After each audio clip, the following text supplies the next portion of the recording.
Chapter 3484. Ning Shu felt that she was about to reach the threshold of the time law, but she was just one step away from it. However, Ning Shu was not in a hurry. After all, she had not been comprehending the time law for long. The enlightenment crystal given by the man in the Cheongsam had already shortened a lot of time. It would definitely be shorter than comprehending the space law. To return the favor, Ning Shu asked the man in the Cheongsam, "How's your comprehension of the space law going?" Ning Shu was not the embodiment of the space law, so she could not give the man in the Cheongsam an enlightenment crystal. Thinking about how she had been tortured by the space law, Ning Shu was full of sympathy for the man in the Cheongsam. She could not help him. The man in the Cheongsam said, "Let's not talk about it. You stay here. I'm going to the space city. I have to comprehend more while there are still some laws left. Maybe I won't be able to comprehend them in the future." The man in the Cheongsam left, but he came back after a while. Ning Shu said, "By the way, I forgot something. Something happened to my tree of world. What about yours?" "Mine." Ning Shu didn't know what to say because her tree of world had absorbed a lot of energy in the void. Now, it was different. Therefore, Ning Shu couldn't give any advice on the changes to the Cheongsam man's tree of world. Ning Shu said to the man in the Cheongsam, "I'm fine. What's wrong with your tree of world? If you can't figure it out, you can spend some money to go to the consultation room. By the way, don't you have a faction behind you? You can ask them." The man in the Cheongsam was someone with a powerful background. The man in the Cheongsam thought for a while and nodded. "I'll ask someone else." Ning Shu asked, "May I ask what's wrong with your tree of world?" The man in the Cheongsam said, "I don't know why, but it's starting to wither. The leaves are curling. I'm afraid it will wither." Ning Shu was speechless. How can this happen? The tree of world can wither. Is there not enough energy, or is there enough energy to cause this? Plants would wither when fertilizers were given. The man in the Cheongsam was a little worried. "I don't know, so I'm asking if your tree of world is like this." Ning Shu said, "Go ask the person behind you. I have to tell you something like this." The Cheongsam man shook his head and frowned, not saying a word. "Ning Shu, if it's really difficult, just spend some money to go to the consultation room. As long as you pay, you'll get the answer. It's very satisfying." The Cheongsam man nodded. "Then I'll go and ask." Ning Shu tilted his head and looked at Ning Shu. "Why don't you ask the people in the faction?" The Cheongsam man just smiled and said nothing else. Ning Shu propped up his chin and looked at the Cheongsam man. "What's wrong? You don't get along well with people from the faction." The Cheongsam man said, "You don't understand. If you accept a certain amount of help, you'll owe them a favor. So, why don't you just go straight to the consultation room? It's good that you're done with the goods, and you don't have to owe anyone anything. Actually, it was more comfortable to do business with strangers. Can I have a look at your world tree?" Ning Shu was very curious about what was wrong with the Cheongsam man's world tree. Was it a lack of energy or an excess of energy that caused the world tree to become like this? The world tree emerged from the Cheongsam man's palm. Just as the Cheongsam man said, the leaves of the world tree were a little yellow and not lush. It was like a blade of grass under the scorching sun. Ning Shu pointed at the world tree. "Looks like the situation is a little serious. I'm afraid your world tree is going to kneel down." The Cheongsam man, could he be more tactful? Ning Shu said, "How about I water your world tree?" The Cheongsam man. This was not a sapling, why would he water it? Even if the world tree was a sapling, it was not an ordinary sapling. Could it be cured by watering it? He was thinking too much. Ning Shu thought for a while and condensed a drop of green water on his fingertip. He dripped it on the world tree.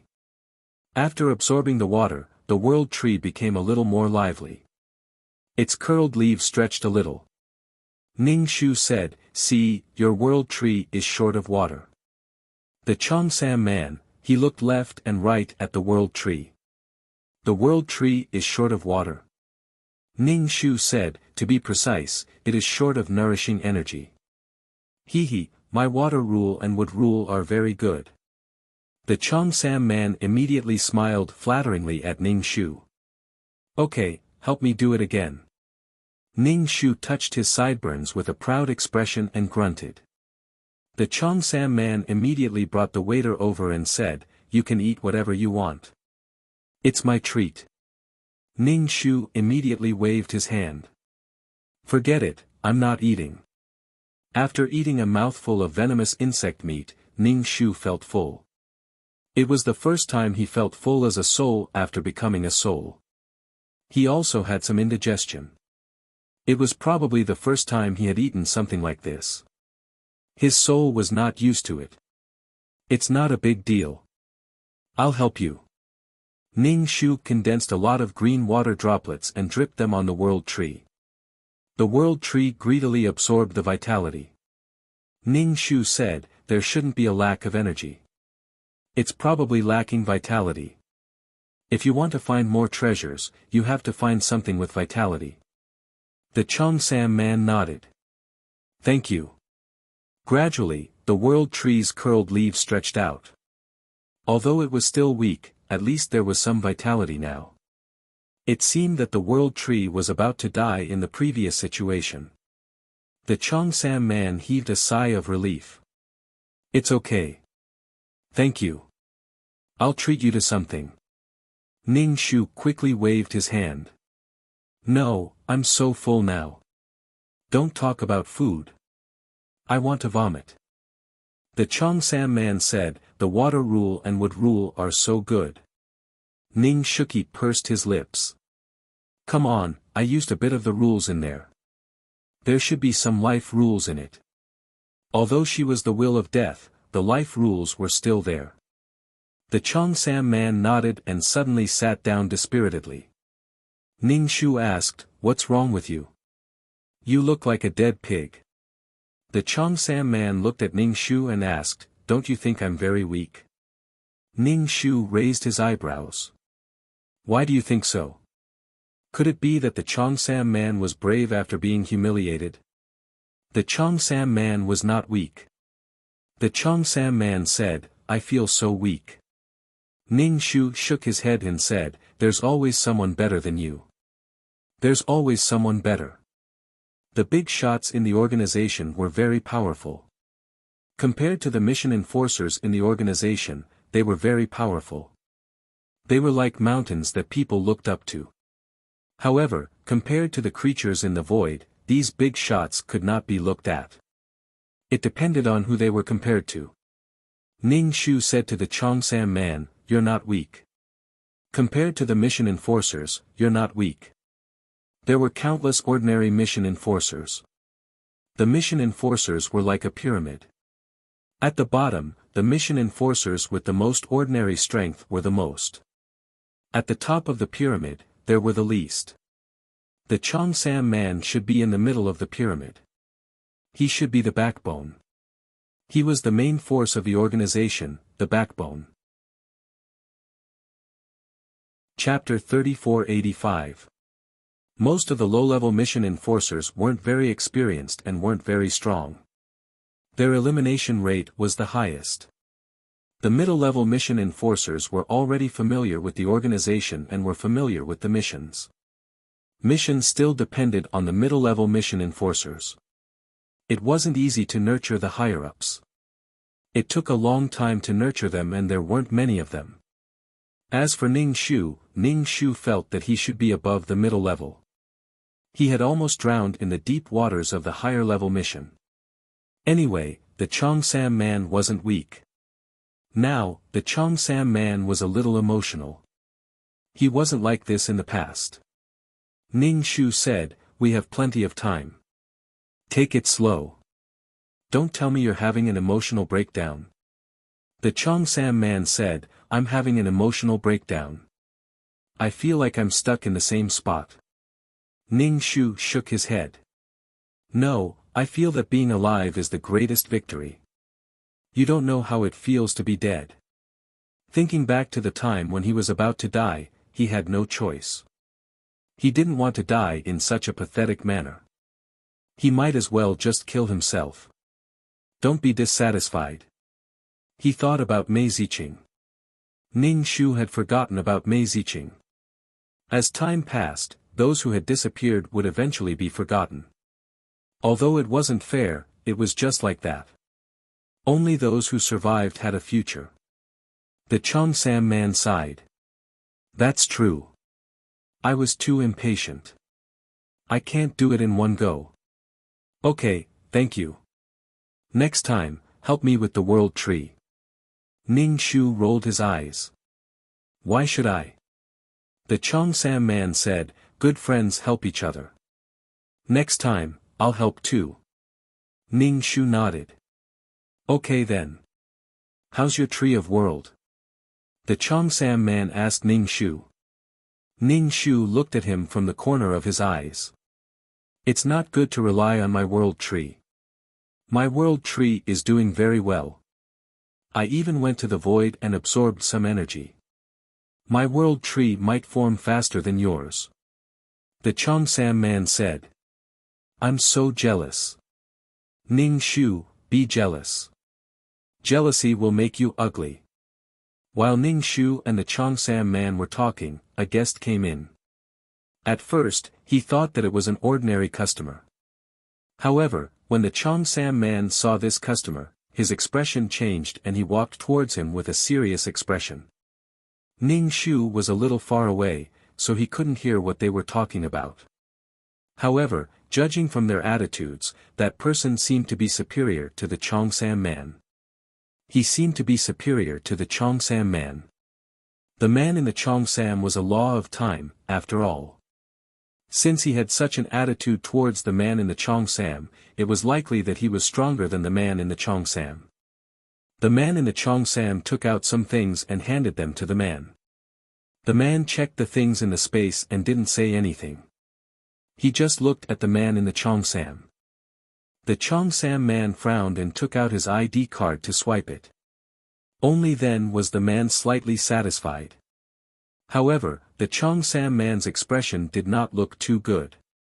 He felt like he was here to collect a debt. Could this person be the Cheongsam man's creditor? Ning Shu saw that the Cheongsam man's expression was not good and asked, "Are you a creditor? Did you owe someone a debt outside?" The Cheongsam man shook his head. No, it's from a faction. Ning Shu said, "Oh, do you have to pay a fixed tribute?" Since he was a member of a faction, the Cheongsam man had to contribute to the faction. He had to contribute money and strength. Ning Shu said, "What's wrong? You look unhappy." The Cheongsam man sighed. "Sometimes, I really envy you." Ning Shu supported his chin and looked at the Cheongsam man with his almond eyes. "Why do you say that? Why are you envious of me?" She had been alone and she didn't know how many detours she had taken. The Cheongsam man had a faction. If anything happened, he would definitely have someone to protect him. She was alone. What was there to be envious of? Sometimes, when she was alone, she was really badly beaten. Ning Shu didn't think there was anything to be envious of. She had to shoulder everything on her own. The Cheongsam man said, "I'm just envious of you being alone. You have so much freedom. You don't have any restrictions at all. How good is that? Why couldn't I resist the temptation back then? I took a shortcut first. Actually, there are no shortcuts in this world. It was easy at the time, but I have to pay it back later." Ning Shu said. "Is it because that person took your things? But since you've joined a faction, you must pay something. Paying tribute was basic." The Cheongsam man said, "I know, but I've been giving more and more things. I can't take it anymore." Sigh. Cultivation resources were very important. Now that the Cheongsam man had given his resources to others, he would have none. Ning Shu said, "Is it because everyone has so much, or is it because you have so much? The Cheongsam man said, it depends on the strength. The stronger you are, the more you give. But people who come to take things will be greedy. Ning Shu frowned. If you feel that you can't take it, you can say it yourself. Besides, you've been greedy. It was one thing to be greedy, but the person who took the things did not give him a good look. In any case, Ning Shu could not tolerate it. That person's attitude towards the Cheongsam man was really high and mighty. The Cheongsam man shook his head. Actually, it's useless to say it. Instead, it will make others hate you. Also, the good and the bad are mixed together. No one can make decisions for themselves. Ning Shu said. Your circle is really messy. The Cheongsam man said, it is a little messy. Ning Shu asked, then have you thought of not staying in this faction? The Cheongsam man rolled his eyes at Ning Shu. How can it be so simple? I joined the faction back then, and now I want to leave the faction. The label of ingrate will be put on my head. When the time comes, people will say that I used the faction to grow. Now that I want to leave the faction, I will be pointed at by the people in the faction and scolded behind my back. People will say that if it weren't for the faction, I wouldn't have been able to grow at all. Ning Shu tilted his head and said, but what does your growth have to do with the faction? At most, you exchanged information. Besides, didn't you also pay tribute? Why do you owe the faction so much? Did the faction give the silver-haired man the Tree of World? Did the faction directly give the silver-haired man the imprint of the law of time? The silver-haired man found the Tree of World himself, comprehended the law of time himself, and completed the mission himself. How did it all become the faction's credit? The faction did not let the silver-haired man win. It would be better to find the silver-haired man. If he paid, he would only know his own answer. The Cheongsam man said, probably because I was born in the faction and was protected by the faction, so I owe the faction for life. Ning Shu was speechless. Actually, this is not a big deal. But are you willing to let your things be eaten by a dog? Ning Shu asked. It was fine if he gave it to the faction. After all, it was what he should do. However, the extra things were taken away by someone else. Such a face was really unbearable. Chapter 3486. Even if you threw a bone to a dog, the dog would still wag its tail to show its affection. However, the hot-tempered Ning Shu couldn't stand the fact that she didn't get a good look after giving him something. However, this was the man in the Cheongsam's business and had nothing to do with her. The man in the Cheongsam waved his hand and said, forget it, let's not talk about these things. The man in the Cheongsam probably did not have much money now. He still had to pay tribute and the restaurant's business was not very good.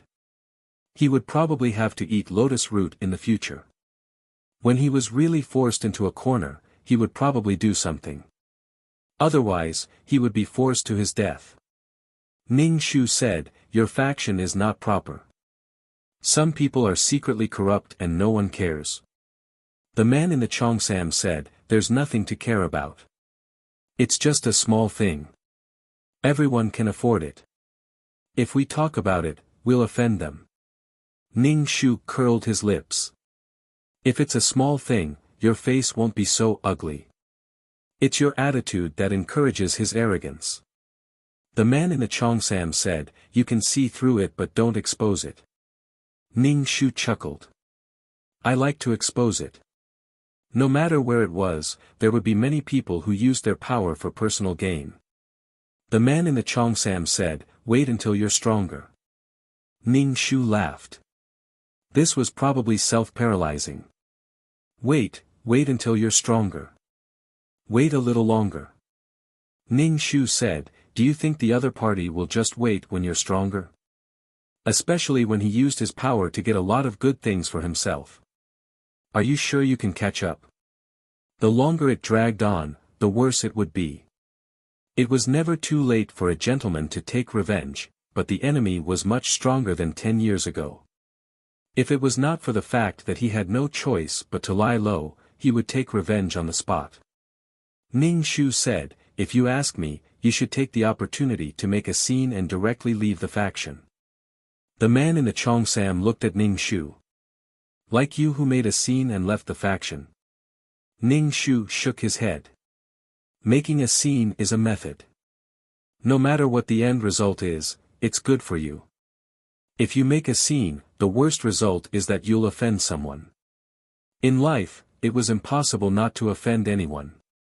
If you wanted to climb up, you had to step on others' shoulders.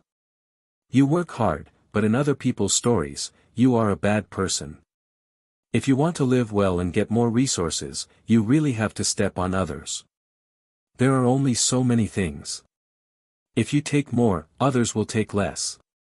You are a bad person." The man in the Cheongsam looked at Ning Shu. "What gave you the courage to make such a scene?" Ning Shu sighed.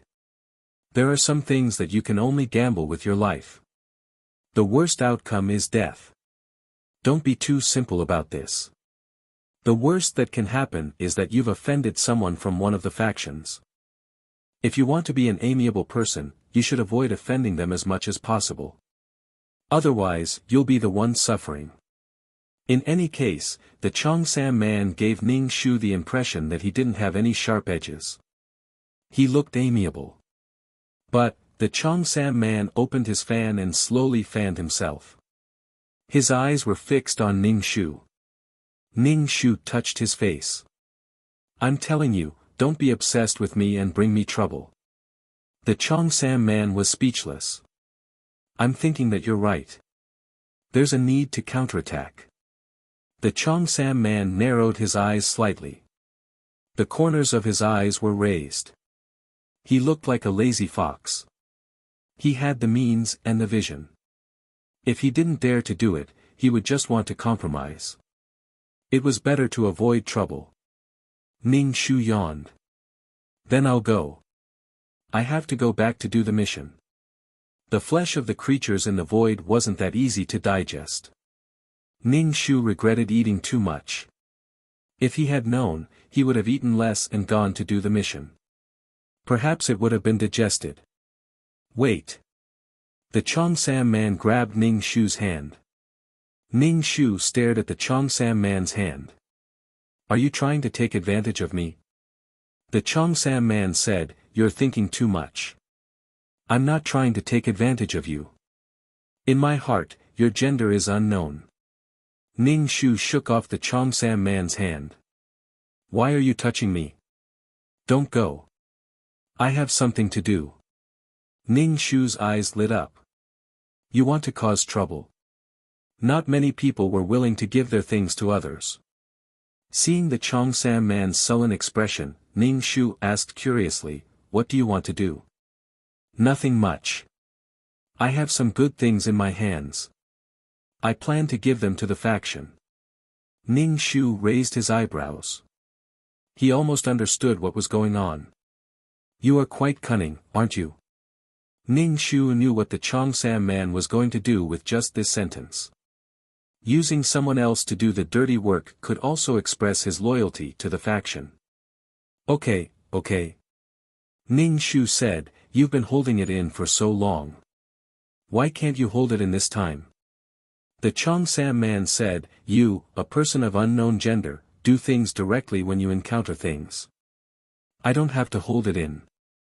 I didn't think it was a big deal before, but now I want to cause trouble." The Cheongsam man first contacted the person in charge of the faction. He said that he had something for the faction and asked a certain person to take it back. Then, the Cheongsam man sent a message to the man from before to come over. He said that he had something to give to the faction. Soon, the man came over.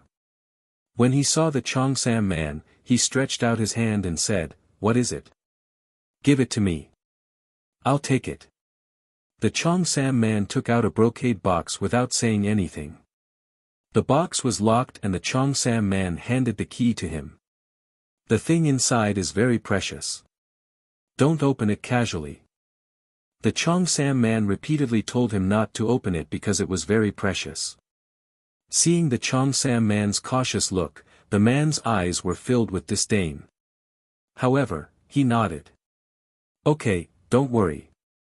The man took the box and left. The Cheongsam man fanned himself slowly and watched the man's back disappear. Ning Shu said, I really want to see what precious thing is in the empty box. Isn't this person too arrogant? He didn't even see what was in the box or if there was anything. The Cheongsam man smiled and took a sip of tea. That's because he was sure that no one would dare to play tricks in front of him. You've completely offended him. It was really interesting to make something out of nothing. Next, that person was probably going to be in trouble. The faction member wanted to give something to the faction, but in the end, it was stolen. When he handed it over, he didn't check it properly. When the time came, he wouldn't be able to explain himself clearly. Moreover, this person might even spit out what he had taken previously. In the faction, the Cheongsam man was definitely not the only one who had been robbed by this person. When the radish was pulled out, the mud would be brought out. When the time came, he would have to face much more serious things than now. Giving a gift was just an excuse. Even if he knew that he had been schemed against, some things were irrefutable evidence. Even if he wasn't wronged, he could still be considered wronged. That man probably had some strength and didn't think highly of the Cheongsam man. He probably wouldn't have thought that the Cheongsam man would do something. He didn't have the guts. But the Cheongsam man did. Chapter 3487. Ning Shu was about to leave, but he decided to stay and watch the show. He wanted to see the Cheongsam man's calm demeanor. He didn't panic at all even though he was scheming against someone.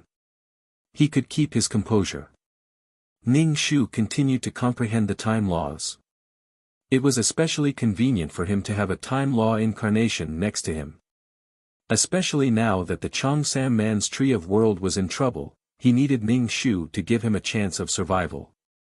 Now, he would naturally answer whatever Ning Shu asked. He would tell him everything he knew. Soon, the man from before returned. At the same time, there was another person with him. Both of them didn't look good. Ning Shu was immediately excited. He picked up a small stool and began to watch the show. It was really interesting to watch others. Zhu Li, what do you mean? There's nothing in your box. Su Rong looked at the Cheongsam man unkindly. Su Rong was confused. He accepted the items.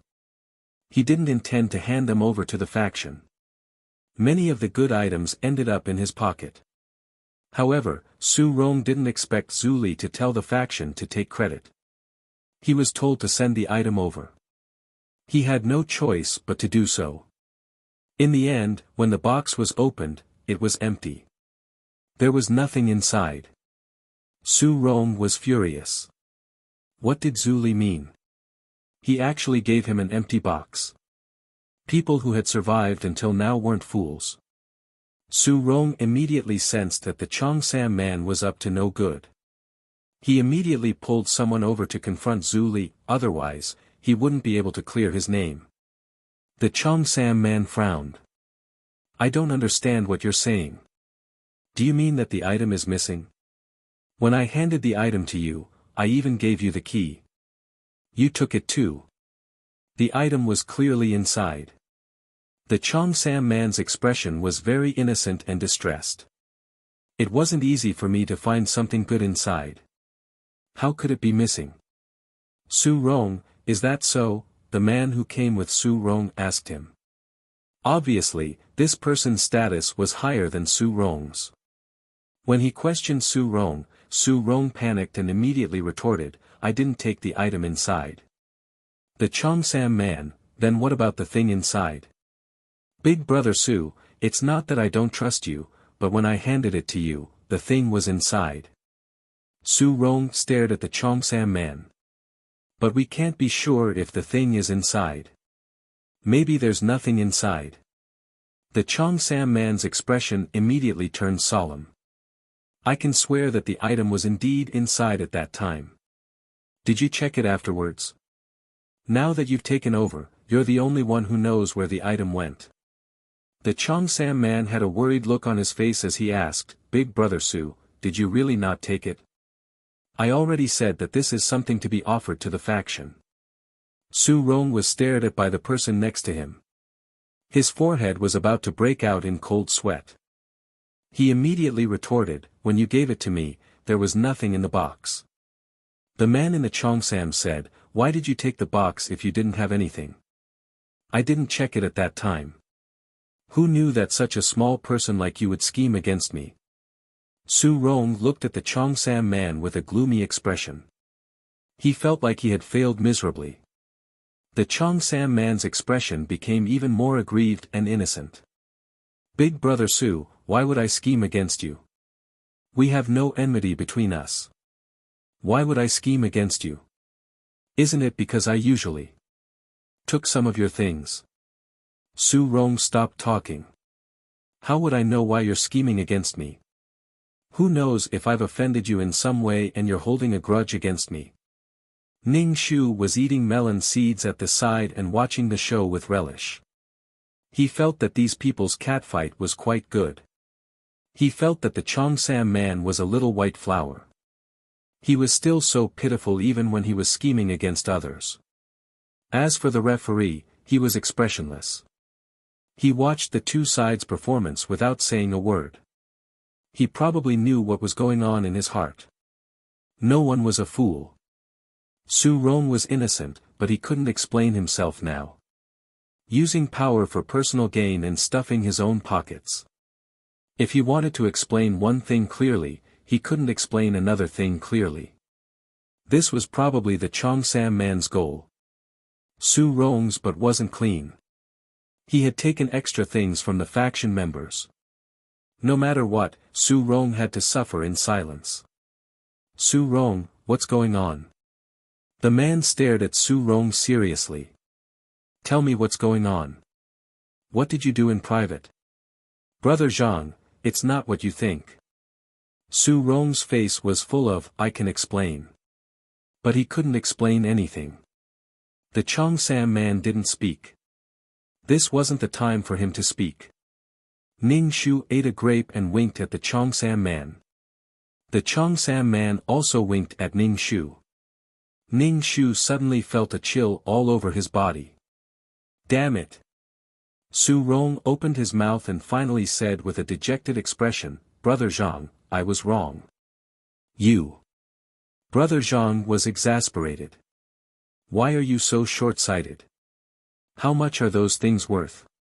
You've ruined your own reputation. Send these things back. Don't leave anything behind.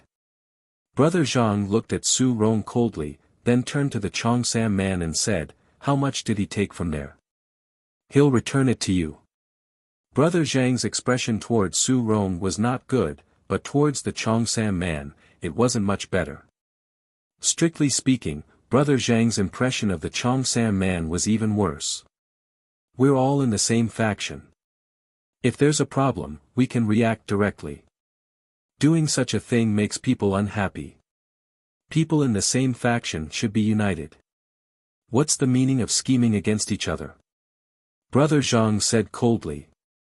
Was he using a borrowed knife to kill someone, or was he using the faction to punish Su Rong?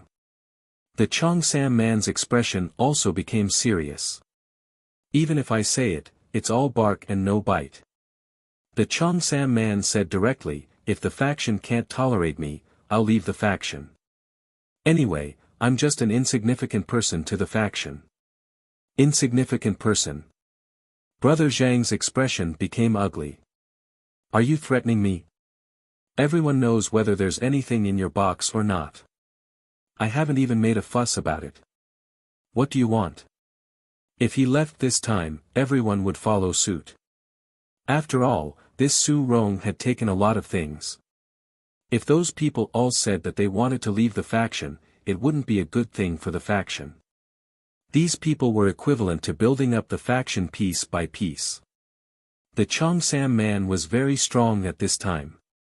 You don't blame him for stuffing his own pockets, but you blame me.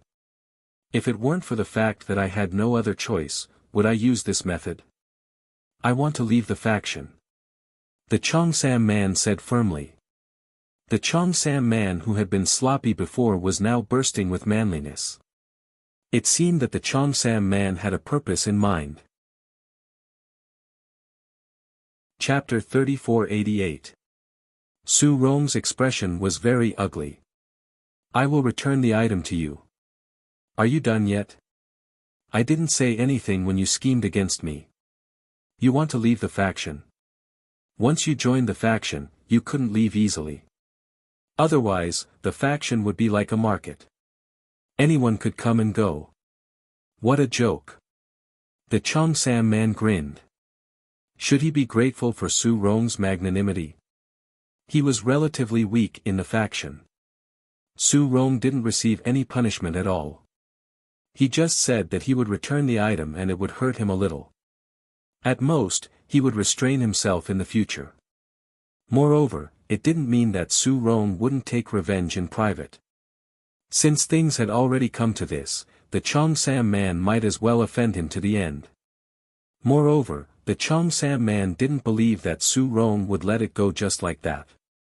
Brother Zhang narrowed his eyes. Are you trying to get the item back or are you trying to leave the faction? The Cheongsam man said, I don't want the item anymore. I want to leave the faction. Is that okay? Brother Zhang shook his head. No. The faction isn't a game. You join when you need it. You leave when you feel that it's a burden. You've taken advantage of everything. The Cheongsam man was speechless. I've taken advantage of them. I've never taken advantage of a faction before. A faction needs money to maintain itself, and I've never given them less. I didn't say anything and just handed them in. Then, I received some information from the faction like a grandson. Why are you suddenly saying that I've taken advantage of everything? Moreover, I've never said which faction I'm a member of. Unless it's a last resort, I won't trouble the faction when I encounter something. Basically, I don't rely on the faction for protection. Instead, I'll run back and forth if something happens to the faction. So, now you want to label me as an ungrateful person. I don't think I've done anything wrong to the faction. The Cheongsam man said so much in one breath. His tone was so aggrieved that Brother Zhang didn't know what to say. Su Rong's expression was ugly. Fuck, he wanted to leave the faction and use him as a shield. What a good idea. Fighting was not allowed within the faction. Since this guy wanted to leave the faction, he would be easy to deal with without the faction's rules in the future. Su Rong sneered and said to Brother Zhang, since his ambition is not here and he wants to fly, why force him to stay? Brother Zhang glanced at Su Rong. You caused such a mess. What right do you have to speak? You won't be able to escape punishment. None of them were easy to deal with. Brother Zhang said meaningfully to the Cheongsam man, you have to think carefully. If you leave the faction, you will be alone. In the faction, at least there are restrictions. Even if someone wants to deal with you, it won't be that easy. After all, it was not a big problem. Although the Cheongsam man was scheming against Su Rong, the premise was that Su Rong was not upright. Both of them were at fault. Furthermore, the man in the Cheongsam was a law incarnation. Furthermore, he owned a restaurant and had some connections. To the faction, staying in the faction was better than leaving. She was tasteless, but it was a pity to throw her away. It was better for her to stay in the faction. He would try his best to keep her. Of course, the man in the Cheongsam knew that if he left the faction, he would be alone and helpless. However, there were times when being in the faction was really helpless. He also knew that once he left the faction, there was a chance that Su Rong would take revenge. Without the faction suppression, Su Rong could do whatever he wanted. No matter how he looked at it, staying in the faction was the wisest choice. The man in the Cheongsam looked at Ning Shu. Ning Shu was eating melon seeds. He spread his hands and shrugged. Freedom had a price. Freedom was the most extravagant and unattainable thing. There were many kinds of freedom in the secular world. Freedom in the market, freedom to eat whatever you wanted, freedom in restaurants, freedom in cars, freedom in real estate, freedom in travel, freedom in education, freedom in nationality. Freedom in work. Work was not for the sake of supporting one's family. Work was for personal interests and dignity. Ordinary people could only pursue so many things. It was difficult to achieve. Ordinary people could not even achieve one or two things.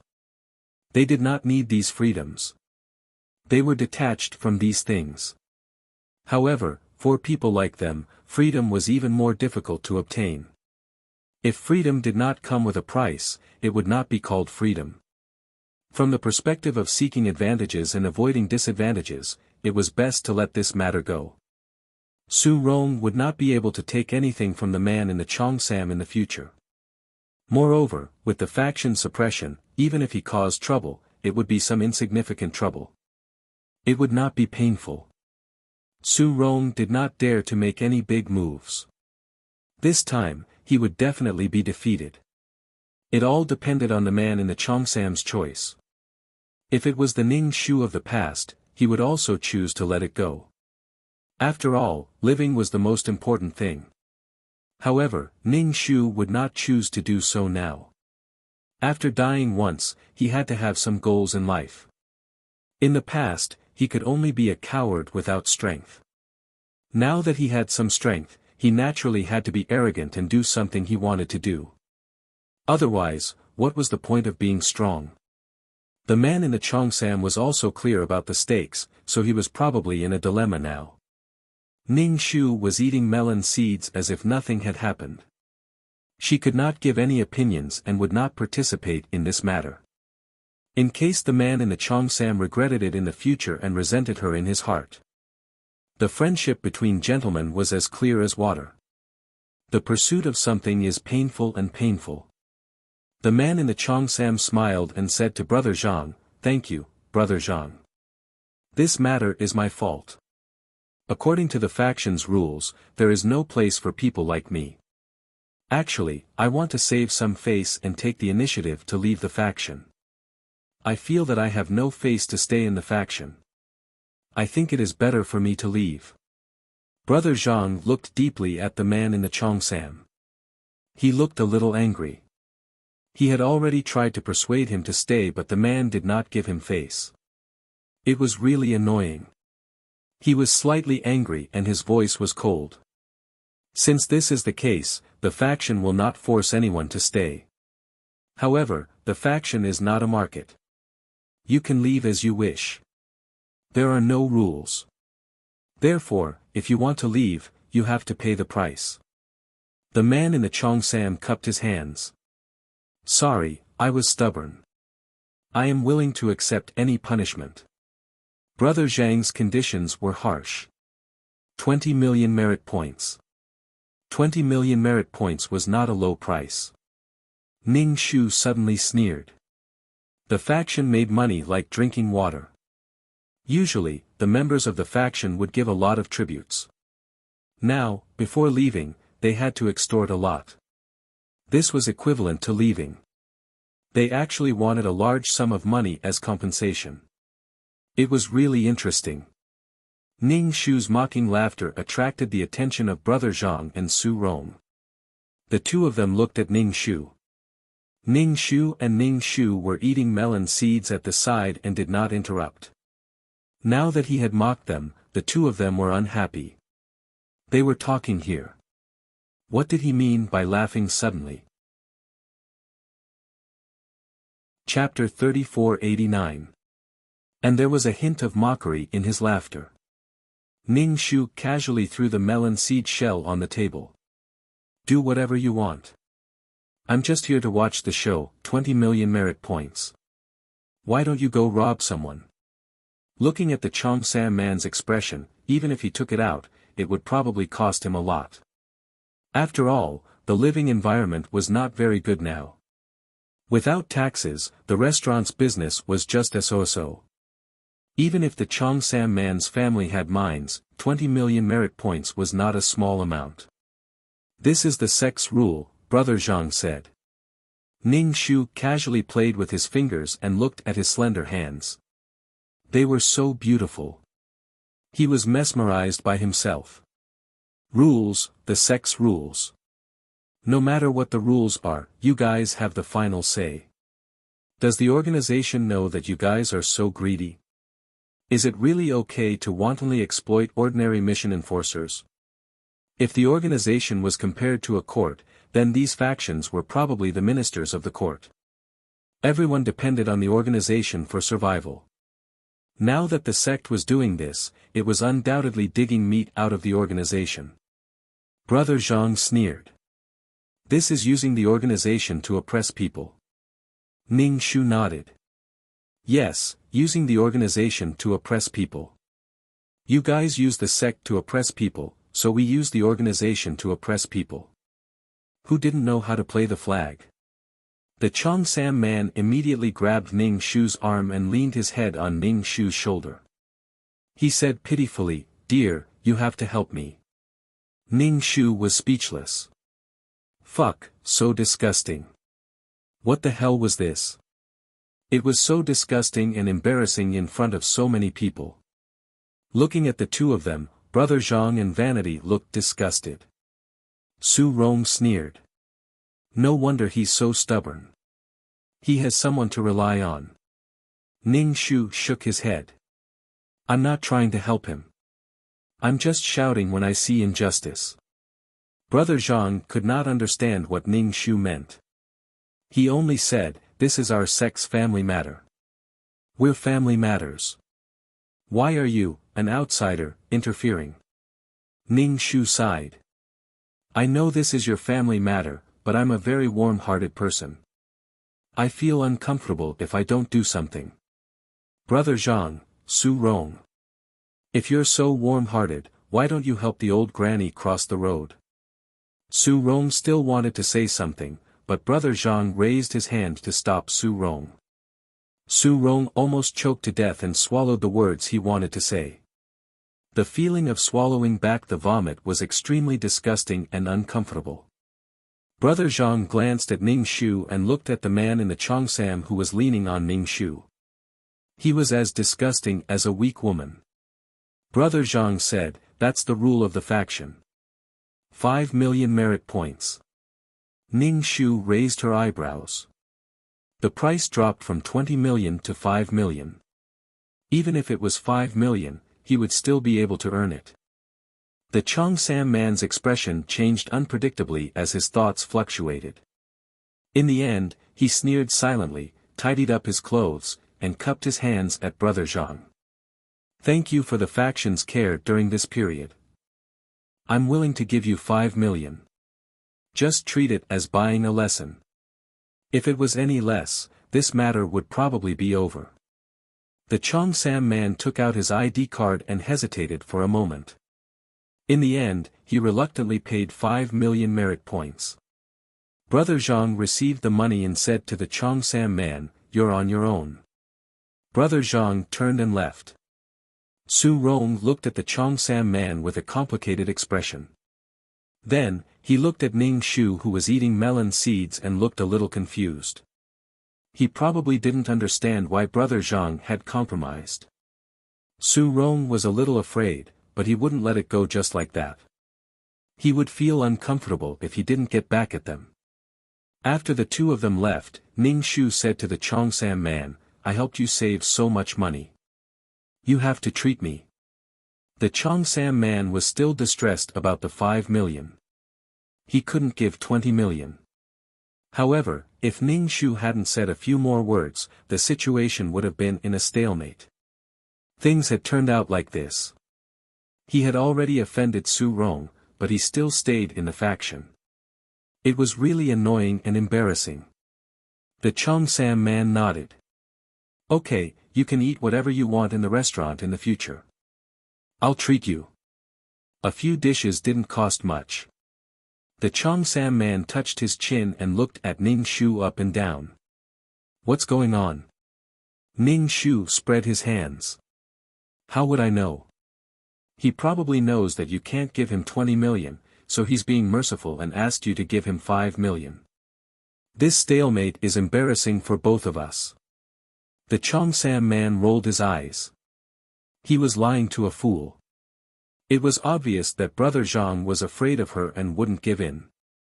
The Cheongsam man said, "Did you do something behind my back?" Ning Shu raised his eyebrows. What do you mean by that tone? It was as if he was questioning a lover who had cheated on him. The Cheongsam man said, "I'm just curious. Why is he afraid of you?" Ning Shu thought for a while. Probably because I won't die. It's annoying to provoke a person who needs a lot of effort to kill. He was like a cockroach that couldn't be killed. It was tiring to beat him, but it was disgusting to not beat him. The most important thing was that once he provoked him, he would come over to disgust him. That was the most disgusting thing.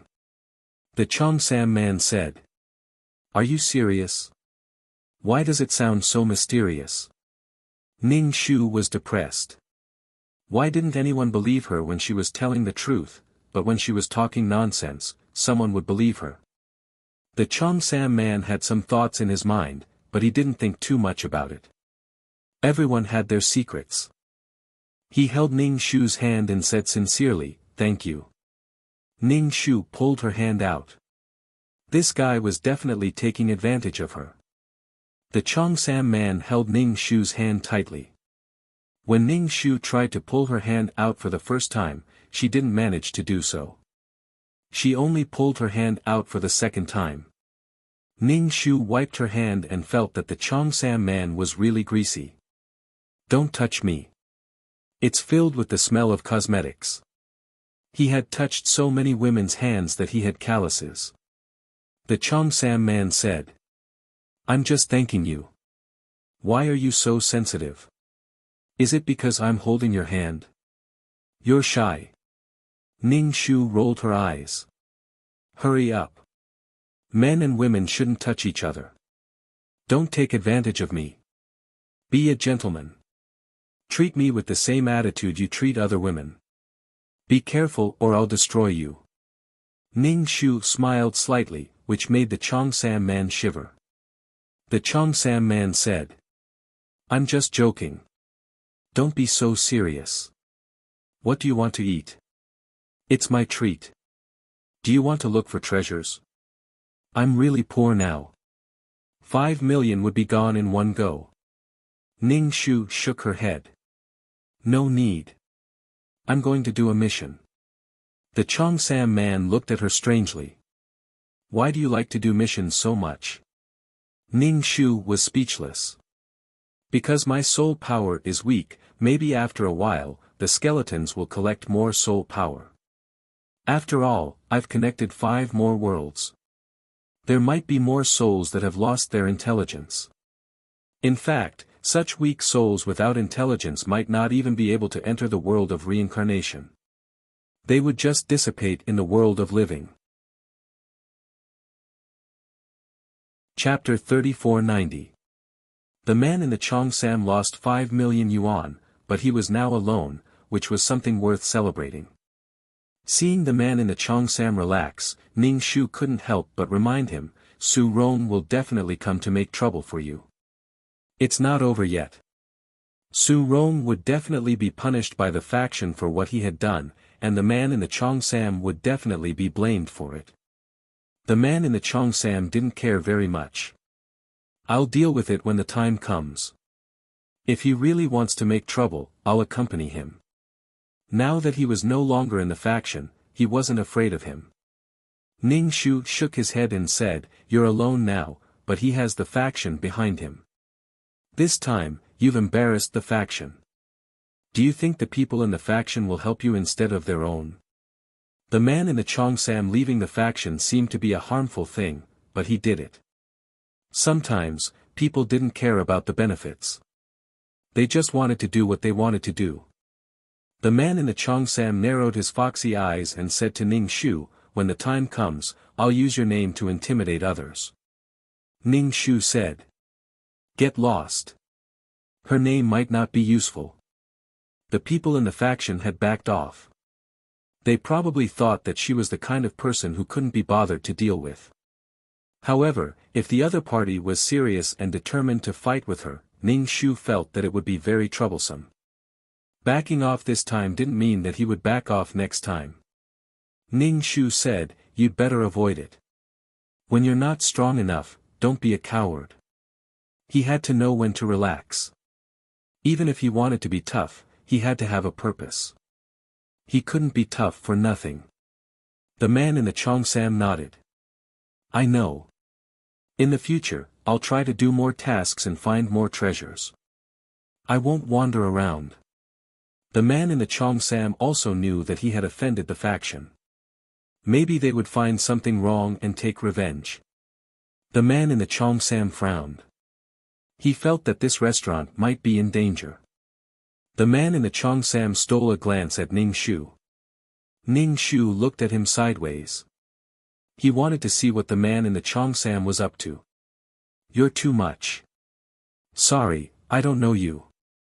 From now on, you and I will be strangers, but we will not let each other down in this life." Ning Shu's mind was filled with all sorts of drama. The man in the cheongsam, Ning Shu, asked, "Are you interested in investing?" Ning Shu asked casually, "What shares?" Ning Shu didn't care so much about merit points now. After all, he had received a huge amount of merit points from dealing with the star rocks and the world of reincarnation that was connected to the world of reincarnation. Since he was rich, he did not need to split his money in half. Now, he desired soul energy even more. "Join my restaurant. Join my restaurant, and I'll give you a portion of my shares. That way, you'll be able to take money from the restaurant." The cheongsam man seduced Ning Shu. His long and narrow fox eyes stared at Ning Shu. His eyes were shining with a watery luster. The reflected luster gave off a feeling of tenderness. Being stared at by the cheongsam man like this, it was as if you were the center of the world and he only had eyes for you. Such amorous peach blossom eyes were really seductive, especially for girls. Being stared at like this, their adrenaline would soar and their heartbeats would accelerate. Ah, it was the feeling of being moved. Ning Shu was speechless. Damn, the cheongsam man was really disgusting. Things were starting to become abnormal.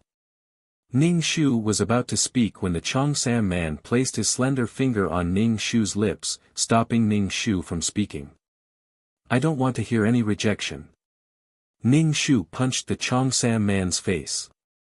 "If you continue to be so eccentric, I'll beat you up." The cheongsam man covered his face. Being hit by Ning Shu was really painful. Obviously, she had used her strength. The cheongsam man was no longer flirtatious. He said to Ning Shu, "Do you want to share?" Ning Shu rolled his eyes. "You're just up to no good. You want to drag me down with you." The cheongsam man was obviously afraid that he would lose his restaurant, so he gave her a portion of his shares. After taking the money, she had to do something. She had to take responsibility for this restaurant. It was good to be powerful. People were rushing to give her money. However, this made her think of Shu Bai. Back then, Shu Bai was also like this, but what happened in the end? Her friendship with the cheongsam man was as light as water. She didn't want to be involved too much. It wasn't good to have too much contact with him. When the time came, it would be even more messy. The cheongsam man said, "Don't be so direct. Now, I need someone to help me. I don't think I know anyone, and only you can help me. What do you think?" Ning Shu said, "Do you know about Shu Bai?" The cheongsam man was confused. Who is Shu Bai? The cheongsam man didn't know who Shu Bai was, but he didn't care about her. "Don't worry, I'm all alone now.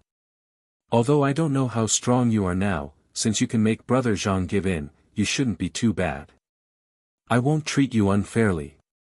The cheongsam man lowered his head and wanted to pull Ning Shu's sleeve. However, Ning Shu was wearing a tube top, so her arms and shoulders were exposed. Hence, he grabbed Ning Shu's pinky finger. Can you bear to see me turn into ashes and get schemed against? Ning Shu withdrew his hand and nodded. I can. The Chongsam man was speechless. Ning Shu was a little incredulous. What's wrong with you? The Chongsam man said, I have a request, so I'm lowering my attitude. Ning Shu said, you're really a sissy. Heart came in with a lunchbox. When she saw the two of them being lovey-dovey, she walked over and pushed the Chongsam man away. What are you doing? The Chongsam man looked at the man who suddenly appeared. Who are you? The Chongsam man rolled his eyes. Who are you? Ning Shu felt that these pig trotters were really annoying. It was better to go and do the mission. Ning Shu was annoyed by her attitude. It was better to ignore her like before. Heart lifted the lunchbox in her hand. I'm bringing you food. Ning Shu said. I haven't digested what I ate before. Heart tilted her head. You haven't digested it? Ning Shu didn't want to talk. It was his first time eating such food and he wasn't used to it. It's okay if you haven't digested it. I've brought you new food. You can eat it whenever you want. Heart handed the lunchbox to Ning Shu. This time, it's delicious too. Ning Shu said. You'd better not give it to me. I can't eat it. In the past, Heart used its spiritual tentacles to entangle her and restrict her movements. Now, it was very attentive and clingy. In essence, it was still the same. It smells good. What's inside? The Chongsam man could smell the fragrance through the lunchbox. It was very fragrant and made him salivate. Heart immediately hugged the lunchbox and looked at the Chongsam man warily and unkindly. It's none of your business. The Chongsam man, this child was really not cute. Heart handed the lunchbox to Ning Shu. This time, it's delicious too. I brought you fruit this time. Otherwise, it'll be too oily and uncomfortable.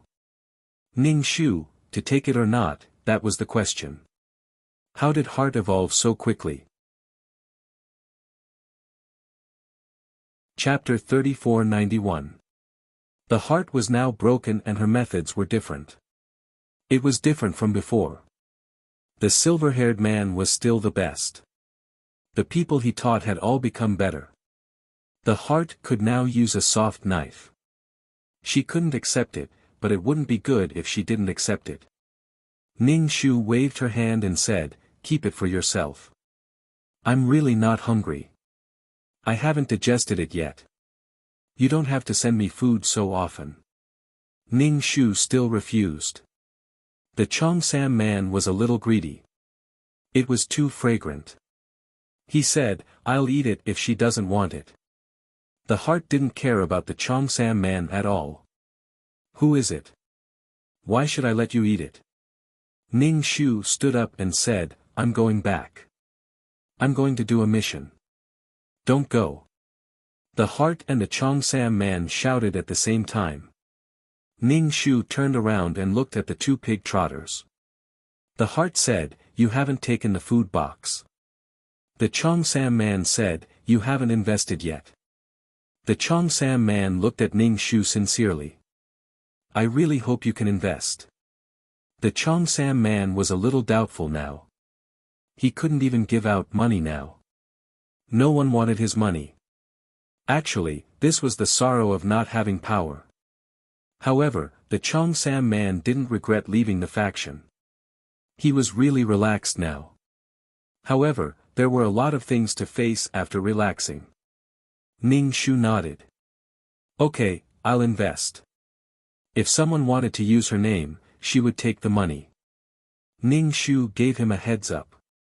But let me say this first. My name might not be useful. The Chongsam man said, it's okay. You can invest. As long as your name works. If you can't, think of other ways. There's nothing you can't do. The Chongsam man had a good attitude. Ning Shu naturally didn't feel burdened. The heart's eyes scanned Ning Shu and the Cheongsam man back and forth. She stood between the two of them, preventing them from making eye contact and communicating. The heart handed the food box to Ning Shu. Take it. The food box is very special. It can be kept warm for a long time. It'll be fresh whenever you eat it. You can eat it when you're hungry. The heart's expression was very serious. You don't have to feel burdened. I gave it to you because I can't finish it. Just treat it as leftovers. Ning Shu was speechless. Leftovers? Ning Shu didn't want it anymore. Once she thought of the leftovers, she didn't want to eat it anymore. She was still holding on. Xin looked at Ning Shu with resentment. Her eyes were really resentful. If Ning Shu didn't want it, she would definitely cry. This kind of soft knife was even harder to deal with than a hard knife. However, Ning Shu was a person who was amenable to soft tactics but not hard ones. If you wanted to fight hard, you would definitely fight hard. Ning Shu wouldn't be so stubborn if he was a little softer. However, Ning Shu still refused. Zhuangzheng, don't send me food in the future. Cultivate properly with Sangliang and don't wander around. Xin looked up at Ning Shu. I'm already so strong. Why do I still need to cultivate? I turned into a human to enjoy the joys of being a human. Aren't you putting the cart before the horse by asking me to cultivate? Ning Shu thought, oh, not only did Xin have a brain now, she could also talk. Ning Shu said, I'm asking you to cultivate so that you can enjoy the life of a human. Do you understand? Xin said, I'm enjoying the life of a human now.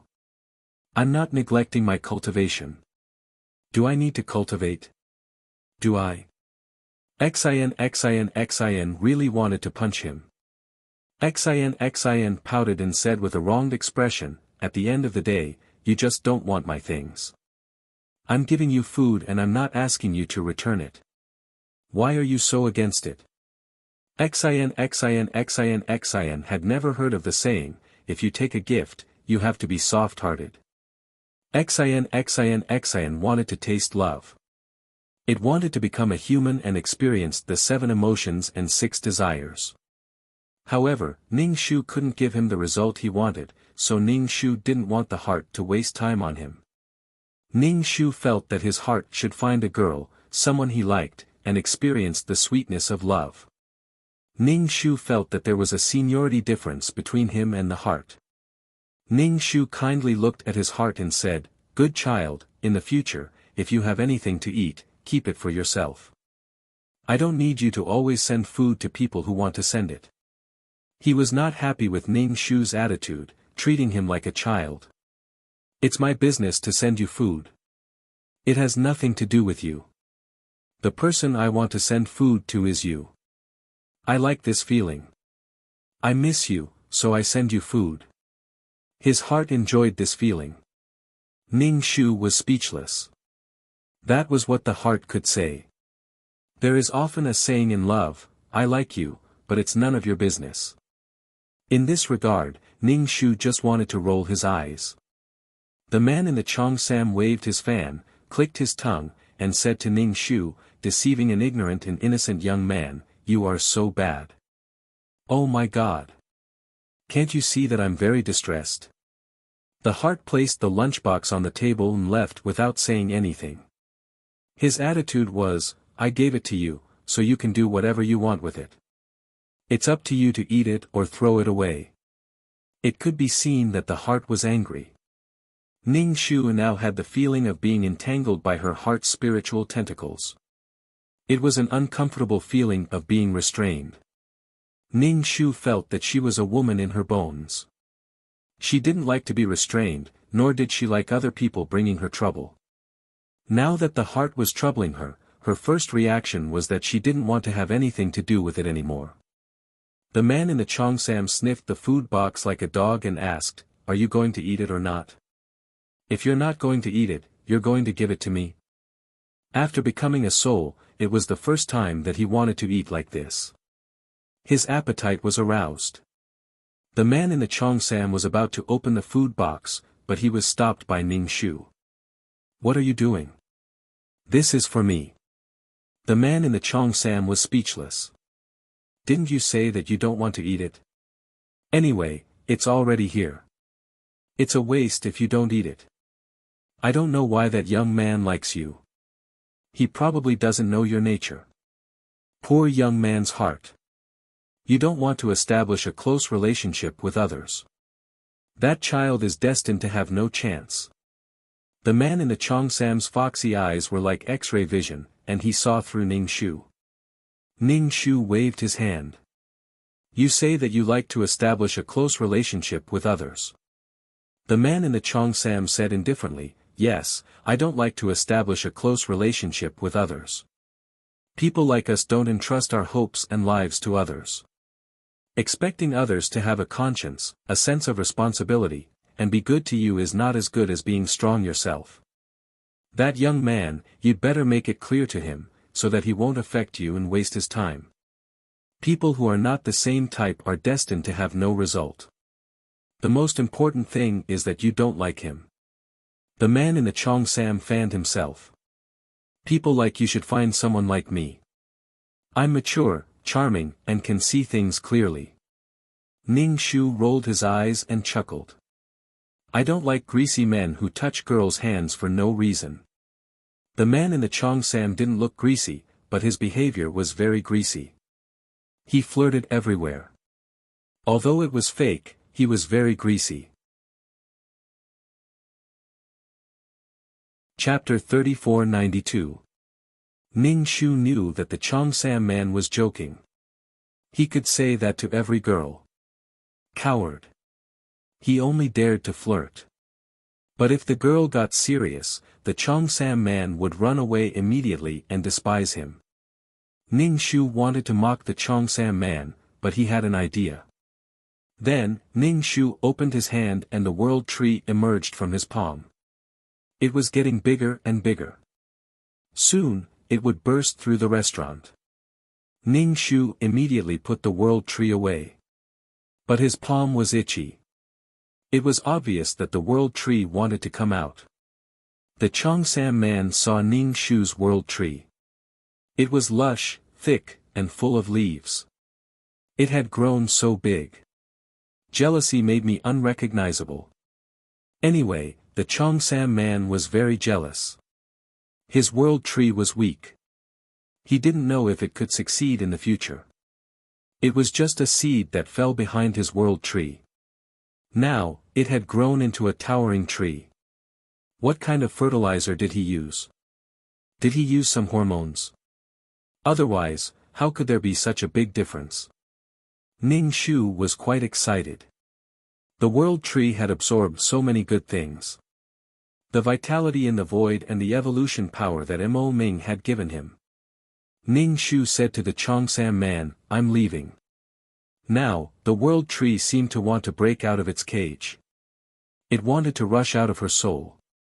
Ning Shu couldn't suppress the growth power. It wanted to go into the void. The cheongsam man waved his hand weakly. "Go. Don't let me see you." Why was there such a big difference between people? His world tree was obviously better than Ning Shu's. Sigh. The cheongsam man wanted to ask what Ning Shu had fed the world tree. But when he saw that Ning Shu had left in a hurry, he could only ask next time. The cheongsam man opened his hand. The world tree that was weak and lifeless appeared in his palm. Looking at the strong tree, it was really infuriating. The cheongsam man clenched his fist. He had to become stronger quickly. Then, he would have more resources. Without a doubt, his world tree must have absorbed something good. It must have absorbed something that he didn't know about. That was why it grew so well. Then where did these things come from? They were all brought by great strength. The man in the cheongsam glanced at the restaurant.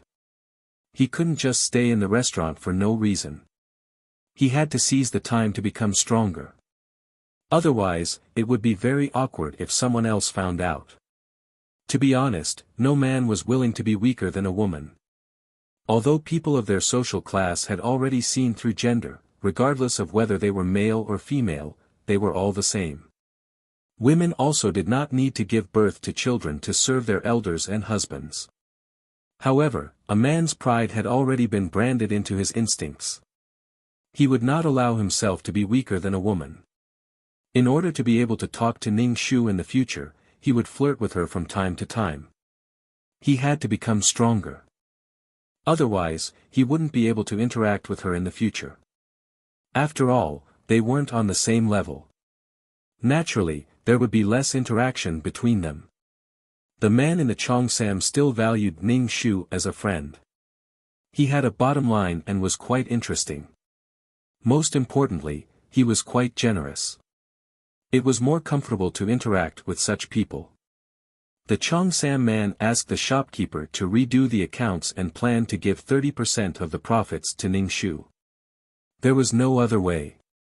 If he wanted to use her name, he had to give something in return. Even blood-related brothers had to settle accounts clearly. If he was just using her, she probably wouldn't interact with him in the future.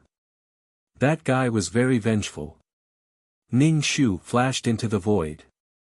There was nothing in his way. Ning Shu opened his hand and the tree of world immediately emerged from his palm. It grew rapidly at a speed visible to the naked eye. It grew faster and faster until it became a big tree that covered the sky. Ning Shu couldn't even be compared to a speck of dust under this tree. It was so big. This tree was full of vitality. The greenish-black trunk was filled with an ancient aura. This was really similar to the plains in the void that Ning Shu saw. The tree was still growing. It stretched out endlessly. The huge tree crown was densely packed with leaves. Each leaf was a world. There were so many leaves that it was impossible to count. If a world was formed, Ning Shu suspected that his world of reincarnation wouldn't be enough. However, it wasn't so easy to form a world. Now, only the tree of world was growing. Even if a world was formed, it would take some time to develop living beings. It needed time. After all, the world of reincarnation also needed time. It would take time to form a complete world of reincarnation. This was just right. Ning Shu wasn't in a hurry at all. Ning Shu entered a leaf casually. There was a narrow space inside the leaf. There was chaos inside. There was nothing. It had formed a small space. As time passed, the space would get bigger and bigger. Then, it would form a world full of vitality. Ning Shu exited the leaf. Suddenly, he felt a light flash in front of him. Then, there was a crunching sound. It was like the sound of a silkworm gnawing on mulberry leaves. Ning Shu felt the tree of world tremble slightly. It seemed to be in pain. Ning Shu immediately put away the tree of world. The tree of world that covered the sky slowly shrank. It became a small tree. It was just that its appearance had shrunk. The thing that was gnawing on the leaf was also revealed. It was a silver furry thing. It looked a little familiar. Who was it? Its claws were still holding onto a leaf. When it saw Ning Shu staring at it, it hurriedly stuffed the leaf into its mouth, chewing it bit by bit, and swallowing it down with a gulp. Ning Shu was so distressed that he couldn't breathe. It wasn't eating ordinary leaves. It was eating the space. Losing a leaf was as distressing as losing a strand of hair on Ning Shu's head. Ning Shu laughed. "Huh, I was wondering who it was. Where's your million-strong army?" The little mouse rubbed its stomach with its short claws and said to Ning Shu, "Eat some more of your leaves." Ning Shu said, "No." It was eating the space. Although there were many leaves, each leaf could become a world of living beings in the future. Ning Shu just wanted to beat the shit out of the mouse. "Why are you here? Why aren't you with Li Wen?" Ning Shu asked the little mouse. The little mouse was now very small. It was only the size of a fist. It didn't even have a human body now. The little mouse was now alone. Its subordinates and races had probably been wiped out by the organization. Li Wen, you saw Li Wen. I've been wandering around. Why didn't I see him? Is he still alive? Ning Shu said. Li Wen actually didn't meet the little mouse. Could it be that Li Wen was deliberately avoiding the little mouse? The little mouse was now hungry and thirsty for the world tree. It usually only ate energy bodies, but now it was so hungry. Ning Shu said, I saw Li Wen. It's a pity that you didn't meet him. The little mouse suddenly jumped. Then why didn't he come to me? Ning Shu was speechless. Your army is gone, and you're still thinking about Li Wen. If Ning Shu was right, Li Wen was doing it on purpose. Even if he wasn't doing it on purpose, he was still watching coldly. Chapter 3493. Now that Li Wen was nowhere to be found, the little mouse was still wandering around. It was also very persistent. He didn't know if Li Wen knew that the little mouse was about to turn into a stone, but Li Wen was really a stone. Her heart was like a stone. The little mouse looked strong, but it was actually very simple. Ning Shu sometimes didn't know what Li Wen was thinking. He said to the little mouse with some pity, after the battle, Li Wen came to find me. When the little mouse heard this, all the fur on its body stood up. Find you? Why didn't you see me? Why? God knew why. If he could know what Li Wen was thinking, he would become Li Wen. After being an emperor for a long time, he would never let others know what he was thinking. Ah, Li Wen. The little mouse wailed. Its voice was quite aggrieved. Ning Shu couldn't sympathize with a furry thing wailing. It wasn't worthy of sympathy at all. Although it was sad, its image really made people unable to sympathize with it. The little mouse was still very cute when it didn't turn into a human. Cute things were still very cute even if they were heartbroken. Ning Shu looked at the little mouse with a doting gaze as if he was looking at an idiot. The little mouse wailed for a while, touched its stomach and said to Ning Shu, give me some leaves to eat. I'm so hungry. I haven't eaten in a long time. Ning Shu shook his head. No, bear with it. The long whiskers on the little mouse's mouth trembled. Tears flowed out of its black bean-like eyes. Ning Shu was speechless. Damn, what's wrong with this mouse? Why did it become so fragile? It cried when it wanted to. It didn't have the burden of an idol at all. Now that there were no subordinates or races around it, it was completely open. It wanted to cry. Ning Shu looked at the little mouse with a heart of stone. The little mouse cried for a while. It touched its eyes with its paws and said to Ning Shu, I want to follow you and meet Li Wen. Ning Shu shook his head. No, I don't want to bring you along. Little mouse stared at Ning Shu. I'm alone now. I don't have the ability to invade the plane. I can't do anything. Ning Shu chuckled. You're looking for a meal ticket, aren't you? Let me tell you, I won't let you eat my leaves. Now the little mouse was thin from hunger. It must have followed her because it saw that she had a lot of leaves, so it wouldn't starve. Usually, the little mouse would be nice to her, but now he wanted her to take him in. Dream on. Ning Shu was not good at helping people when they were down. He was only good at hitting people when they were down. Not only was he good at hitting people when they were down, he also had to cover the well. The little mouse looked at Ning Shu accusingly. In the past, I gave you energy bodies and so many good things. Now that I want you to take me in, you're not even willing to give me some space to eat. Ning Shu.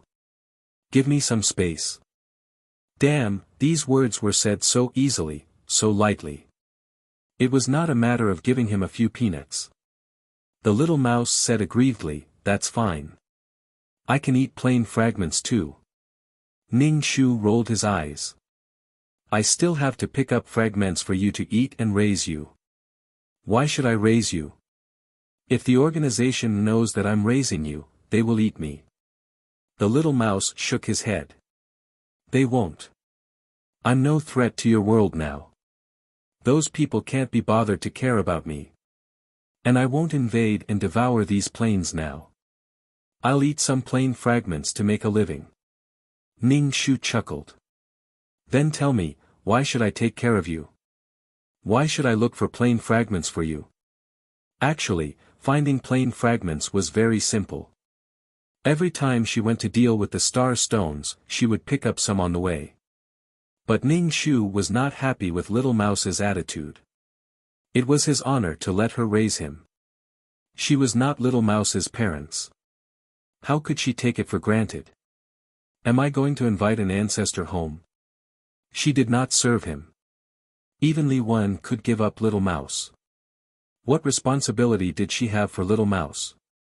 Ning Shu put his hands on his hips and did not give Little Mouse a good look. Little Mouse puffed up his cheeks. Then I'll help you find treasures in the future. I have a racial talent. Ning Shu raised his eyebrows. You can think about it.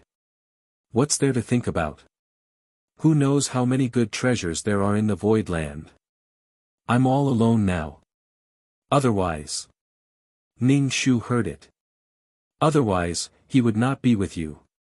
Little Mouse still could not see the situation clearly. Now it was like a dragon in the shallows, a tiger in the plains. Little Mouse was a little impatient. Have you thought about it? Ning Shu said slowly, not yet. This is a big matter. I have to think about it carefully. Little Mouse's whiskers trembled like a hamster. What's there to think about? You're taking advantage of me. Ning Shu said, then I refuse. I don't like to take advantage of others. It's really unfair for you to follow me. You're my brother's friend. I can't bear to let you suffer like this. I feel bad. Little Mouse was speechless. I'm so angry. Can you not be so pretentious and sarcastic? All right, I'm taking advantage of you. I'll follow you. I'll accompany you to the Void Land when I'm free. Little Mouse did not expect the other party to take advantage of him verbally. He could only give in. Ning Shu nodded. All right, you follow me and wait for Li Wen. Tell me, did you do something that made Li Wen uncomfortable? So, Little Mouse's eyes were confused. He was very retarded. I didn't do anything. I don't know. Li Wen won't tell me. What do I know? Ning Shu felt that Li Wen wanted to vomit blood in front of Little Mouse. Li Wen was the emperor. His words were a few turns. Little Mouse was the kind of person who was straightforward. He would not understand if he did not explain. Little Mouse said to Ning Shu, I'm hungry. I want to eat. Ning Shu exchanged for a hamster cage. There were some wood shavings inside. This is your nest. Little Mouse was speechless. Why was he squatting in the cage? Ning Shu opened the cage. Go in. If you have nothing to do, you can walk around in the cage to exercise. Little Mouse shook his head. I don't want to. I don't want to stay in there. I won't run around. You don't have to lock me up. Little Mouse jumped onto Ning Shu's shoulder. The cage is useless. Ning Shu threw the cage away. Up to you. I want to eat now. I'm very hungry. How long had he been hungry? Ning Shu returned to the system space and said to Little Mouse, if you have nothing to do, stay here. Don't bite the things in here. If you break anything, I'll pull out one of your teeth. Little Mouse snorted twice and jumped down from Ning Shu's shoulder. He jumped onto the sofa and lay down comfortably. I want to eat now. I'm hungry. The little mouse, who had once commanded thousands of troops, was now so hungry that people could not help but want to gloat. Ning Shu said, wait, I'll deal with the star stone. Since mice gnawed on planes, eating planes and fragments could fill their stomachs, /BK. Chapter 3494. If you want a horse to run, you have to feed it grass. Since you want Little Mouse to help you find treasures, you have to feed Little Mouse until it is full. Little Mouse wanted to find a meal ticket and wait for Li Wen. After all, Li Wen came to find her. If she waited for her, Little Mouse might be able to find Li Wen. Ning Shu couldn't figure out why Little Rat was so persistent and insisted on waiting for Li Wen. Maybe Li Wen was living a good life by herself, or maybe she was living a better life in another group. She was simple-minded and one-track minded. Ning Shu looked at Little Mouse who was lying on the sofa and asked, "Where are your subordinates?" Little Mouse's black bean-like eyes were filled with tears. "Devil, you are all devils. You killed them all." Ning Shu. Little Mouse was completely free now. If she wanted to cry, she would cry out loud. Her tears were like a faucet, pouring down as soon as it was turned on. They were all dead, killed so cleanly. Why are you still alive? Little Mouse's tears flowed down. They sacrificed themselves. Ning Shu thought of the self-destructing bugs on the battlefield. One by one, they self-destructed without fear. When did you find food? I am so hungry. Little Rat, who was still immersed in sadness, immediately changed the topic. He wanted to eat. Although his eyes were still watery, his tears were no longer falling down. He could come and go as he pleased, retracting and releasing as he pleased. Ning Shu warned, "Don't touch the things inside. Don't bite blindly. If you break it, pack up and leave." Little Mouse said, I know. I won't touch it. I don't care about these things." Ning Shu said to Dan Qing, "I am going to deal with the Star Stone. See if the main system can arrange it. Earn money and get some fragments back for Little Mouse." After a while, Dan Qing replied, "It is not time yet. It is not time to change shifts, so you have to wait for a while." When she didn't want to deal with it, she felt like she was constantly being urged, but when she wanted to deal with it, she didn't have the chance. Ning Shu said, "Then I won't deal with the star stones and will pick up the fragments." There should be a quota for picking up fragments, right? Dan Qing said, "That's true. There's no limit to picking up fragments." Before Ning Shu left, he repeatedly warned the Little Mouse, "If you touch my things, I'll starve you to death." There were a lot of things in her system space that the Little Mouse didn't like, but it didn't mean that he wouldn't break them like toys. She would definitely beat him to death. Even if she couldn't kill him, she would throw him out and let others kill him. Little Mouse nodded obediently. Don't worry. I won't touch your things." That, Ning Shu said, "If you have something to say, just say it." Seeing Little Rat's hesitant look, Ning Shu knew that if Little Rat said something outrageous, she would definitely not agree to it. "You're just a dead rat with nothing. Why are you asking for so much? When will Li Wen come?" Ning Shu said, "I don't know. I can't find him. He always comes to find me. I don't know where Li Wen is now. Just wait. If fate allows, you will meet him." Ning Shu couldn't help but say, "Li Wen is your friend, but he's not your everything. You should have other goals in life." Life around one person was monotonous and hopeless. Li Wen was definitely not a very sincere and warm person. On the contrary, he was very indifferent and cold. He always had the dignity and forbearance of an emperor. How could such a person open up his heart to others? Little Mouse was definitely a simple-minded creature. His IQ might not even be at a normal level. If he met Li Wen, he would definitely be under Li Wen's control. Little Mouse's bright black eyes stared at Ning Shu. "Are you trying to sow discord between Li Wen and me? Devil, you're a devil." Ning Shu. Fuck. Ning Shu really wanted to slap herself. Why did she waste her saliva for saying such things? Moreover, Little Mouse didn't understand her intentions at all. Instead, he said that he was trying to sow discord between them. Ning Shu rolled her eyes. What good would it do her to sow discord between the two of them? Forget it. It was very lucky for a person to have a goal and expectation to chase after. Mice were the same. Since Little Mouse placed his goal, happiness, and expectation on Li Wen, then he would chase after it. He didn't say anything else. Little Mouse could do whatever he wanted. He couldn't be bothered. Ning Shu came to the place where the plane was broken. He took the bag and started to pick up the fragments. Picking up the fragments was very easy for Ning Shu. He used the vines to pick them up very quickly. Picking up 100,000 would complete the goal. However, this time, he definitely didn't just want to pick up 100,000. He picked up 200,000 and handed half to Little Mouse. He didn't know how much Little Mouse could eat. Although Little Mouse was only the size of a fist, its appetite might not be small. The person who dealt with the star stones was Grand Uncle. He didn't know if it was because Jingqing had died. Grand Uncle looked a little depressed. He was full of cold aura and was silent. Grand Uncle was feeling guilty and sad. Ning Shu always felt that Jingqing hadn't died yet. What was there to be sad about?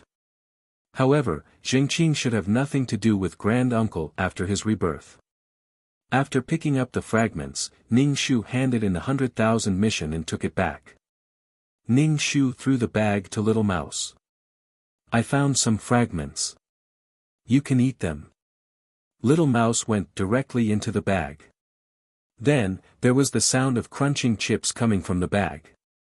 It ate the fragments like eating biscuits. Its teeth were really good. With Ning Shu's current strength, he couldn't crush the plain fragments. However, Little Mouse ate them directly. Racial advantage. It really made people jealous beyond recognition. Little Mouse must have been hungry for a long time. It actually ate all the 100,000 fragments. The fist-sized Little Mouse's stomach only bulged slightly and looked rounder. Little Mouse lay on the sofa and burped while rubbing its stomach. Although it's junk food, it's filling. Ning Shu grabbed Little Mouse and turned it over to check. Where did all the fragments go? How big was Little Mouse's stomach? What are you doing? I'm going to vomit. Little Mouse couldn't stand being kneaded by Ning Shu over and over again. How long have you not eaten? You just wandered around the plane and didn't eat any fragments. There were so many broken planes. It wasn't difficult to eat some fragments. Why did you make yourself so embarrassed? In any case, you were the ruler of an entire race, yet you ended up in such a state. How could you face the people you had lost? Little Mouse said gloomily, I can't go near them in my current situation. If I go near them, I'll die. I still have to live to wait for Li Wen. And there are so many people patrolling around the plane. Chapter 3495.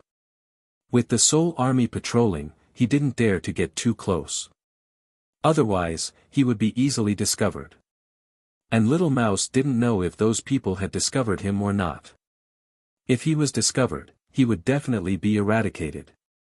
Moreover, the place where the plane was broken was guarded, so he couldn't eat. Little Mouse had to shed tears of sympathy for his bitter life. How good his food used to be was how bitter his life was now. For various reasons, Little Mouse could only starve. Ning Shu was speechless. What a stubborn heart, what a deep love. He really should let Li Wen see. However, Li Wen didn't let Little Mouse do this. Little Mouse wanted to do what Little Mouse wanted to do was his own choice. Blaming Li Wen was unfair to Li Wen. To a certain extent, I'm so good to you, but you still treat me like this. Blaming Li Wen like this was untenable. Li Wen didn't ask Little Mouse to do this. Little Mouse Ning Shu asked, when can Li Wen come to you? He didn't know how many times he had asked this question. Ning Shu only said 3 words, I don't know.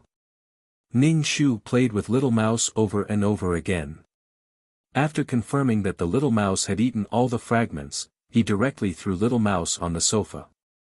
You eat so much. I can't afford to raise you. What kind of treasures are there in the void? If he couldn't find any treasures, Ning Shu couldn't guarantee that he would always raise Little Mouse. And Ning Shu didn't know if anyone had discovered that he had taken the fragments. It was most likely that he had been discovered. This kind of fragment was plain trash. Even if they knew, they probably wouldn't say anything. She was afraid that someone would know that she was raising a mouse.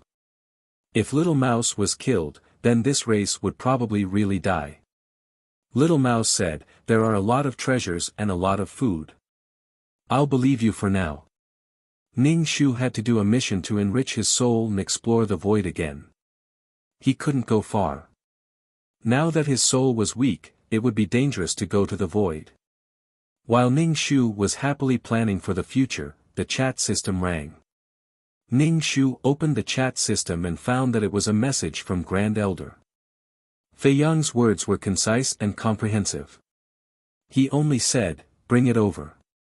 Ning Shu looked at the 3 words and then looked at the little mouse who was lying on the sofa with all 4s. Although Ning Shu knew in his heart that it was very likely that he had been discovered, he didn't want to be discovered so early. Ning Shu asked, what are you carrying?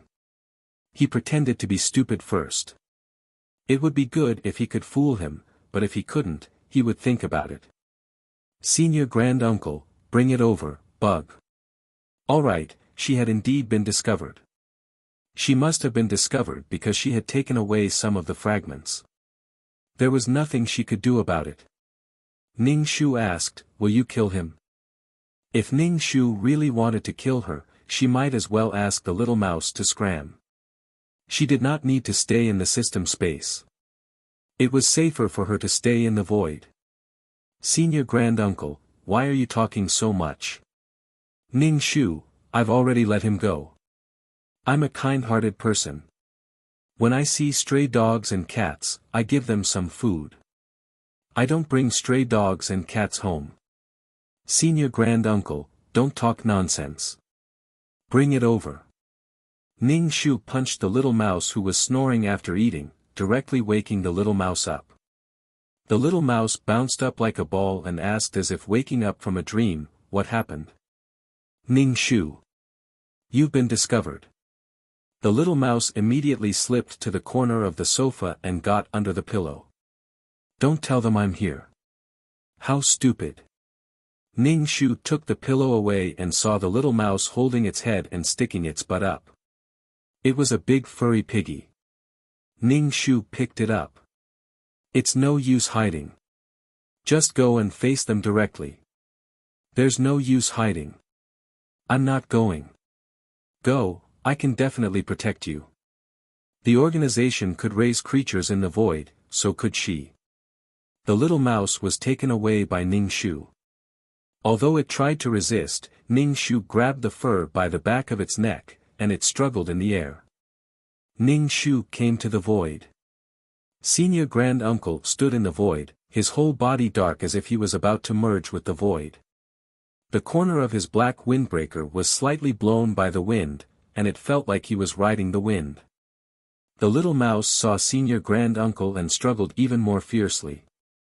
Ning Shu put his hands behind his back, and the little mouse was blocked by Ning Shu's body. Senior Grand Uncle turned around. Take it out. Ning Shu smiled slightly, took out the mouse, and threw it directly at Senior Grand Uncle. Senior Grand Uncle directly waved his hand and sent the flying object, the mouse, flying. The little mouse flew far away, and it was very painful. Little mouse, meow, meow, meow. Ning Shu said to Senior Grand Uncle, now the little mouse is alone, and it's no threat to the organization. I'm kind and want to raise it. Senior Grand Uncle was probably disgusted by Ning Shu's words. I don't have any expectations. If you want to raise it, then raise it well. If anything happens to it, it's all your responsibility. I'll put it all on you. Ning Shu nodded. Understood, I'll definitely take good care of it. I've always been a responsible person. Don't worry.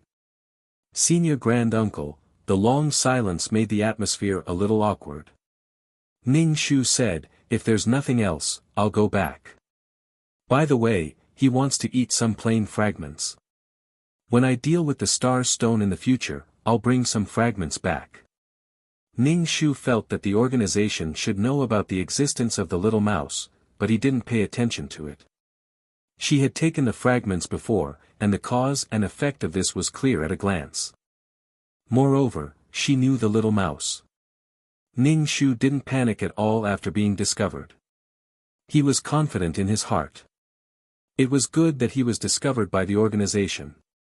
It would be good to register with the organization. Senior Grand Uncle didn't say anything. He just grunted in agreement. In fact, this was good for the master. Since Ning Shu needed the fragments, he had to help him pick them up. However, even if he picked them up, he wouldn't get any money. It was a win-win situation. The little mouse that had been slapped away crawled back and lay on Ning Shu's shoulder. He Do's eyes were full of resentment toward Senior Grand Uncle. Senior Grand Uncle actually smiled at the little mouse. This smile was a little scary. The corners of his mouth curled up evilly, and his glasses glowed with white light. The little mouse was so scared that it purred. Even Ning Shu was startled. Oh my God, Senior Grand Uncle was scary when he didn't smile, but when he smiled, he was even scarier. Dear, do you know how scary your smile is? Ning Shu grabbed the mouse on his shoulder and said to Senior Grand Uncle, if there's nothing else, I'll go back. Ning Shu believed that if the little mouse really made a mistake, it would definitely be slaughtered and stewed. He didn't know if the little mouse's meat would be delicious. Moreover, it would also implicate her. Ning Shu had a feeling that the little mouse was in his hands. Maybe the master wanted someone to look after the little mouse. Ning Shu was a little surprised that the organization didn't completely kill the little mouse. Even the entire race could be exterminated. It didn't make sense that they couldn't kill a lonely little mouse. Maybe they wanted to raise it. Chapter 3496. The organization must have kept the little mouse for a reason. The little mouse had always been wandering around the world. It would be strange if no one had discovered it. She appeared at this time and said that she wanted to raise the little mouse. In fact, it was not bad for the organization. Moreover, if anything happened to the little mouse, she would take full responsibility. How did the little mouse become her responsibility? Ning Shu came back to his senses. Why did he feel that he had suffered a loss? However, words that had been said could not be taken back. Damn it! Ning Shu felt as if he had been taken advantage of. Very taken advantage of. The Grand Uncle said, watch, okay. If you bring it around, you understand. Ning Shu. I don't really understand. Ning Shu decided to fight for some benefits for himself. He said, I'm watching it for the organization. Isn't there any benefit? The Grand Uncle stared at Ning Shu expressionlessly. How is it that the organization is watching it? Didn't you want to raise it? You want to raise a dog and a pet, and you want to give benefits to the organization that issued the pet certificate. Tell me, what's the reason for this? The little mouse gritted its teeth. I'm not a dog. I'm not a pet. However, its words were ignored. Ning Shu, the Grand Uncle's words seemed to make sense, but Ning Shu felt that something was wrong. It wasn't the case. No. Ning Shu shook his head. No, it's such a dangerous thing. I'm watching it for you. Even if it's humane care, there should be compensation. The Grand Uncle snorted. He was probably amused by the thick-skinned Ning Shu. The organization forced you to raise it, but the organization forced you to raise it. You're raising a dangerous thing. If you tie it up well, can you take responsibility if it hurts others? Ning Shu, damn it. Can't I out-talk him? Ning Shu rolled his eyes. Even if they didn't give any compensation. She thought about how Jingqing had become her system back then. Thinking that Jingqing might even be with her now, Ning Shu felt unhappy. He couldn't wait to rush up and scratch Senior Uncle Hua's face directly. Ning Shu's fingers curled. Her hands were itchy, but she endured it. If she rushed over, there would definitely be a gun pointed at her head and let her eat the bullet. Ning Shu expressed that the taste was not good at all. Ning Shu grabbed the little mouse on his shoulder and buried himself in the little mouse's furry body. He began to whimper and pretend to cry. Why is my life so hard? Howzy, I don't have the money to support you. You'd better leave. Little mouse, thought this woman was really annoying. What was there to cry about? He was not a picky eater. He could just make do with the plain fragments. He did not ask her to create energy bodies. It was already very considerate. If he asked her for energy bodies, she could cry at that time. The grand uncle was indifferent to Ning Shu's wailing. He only said coldly, I haven't charged you for the plain fragments. Since that's the case, you'll have to pay for each fragment you take. 100,000 fragments will be 100,000 merit points. Ning Shu, burp, the wailing stopped abruptly. Ning Shu wiped his non-existent tears. It's okay. I can take care of it. Work hard to pick up the fragments. He had picked up the fragments and still had to pay. Wasn't it too much of a loss? He had to pay and put in effort. Ning Shu stopped crying. Otherwise, he would have to pay more when the time came. Senior Uncle Hua glanced at Ning Shu contemptuously, then turned and disappeared. That sneer echoed in Ning Shu's ears for a long time. Ning Shu snorted. What a waste of time. He didn't even get any benefits. Ning Shu blew his nose with the little mouse, then directly threw the little mouse away. The little mouse was so disgusted that it decided not to go back with her. Living with such a disgusting woman would stain its soul. The little mouse quietly crawled away and was brought back by Ning Shu. She muttered, really, the little mouse wanted to curse and struggled with all four limbs. Ning Shu returned to the system space. He threw the little mouse on the sofa and rubbed his face. He was going to pick up the fragments and save some rations for the mouse. Then he was going to do the mission. He hoped the mouse could find some valuable treasure. Otherwise, he would directly dig out the mouse's food. If he couldn't dig it out, he would beat the shit out of it. The mouse now had no human rights. It was a poor little thing living under someone else's roof. When his soul was stronger, he would take the little mouse with him. Ning Shu went to the place where the plane was broken.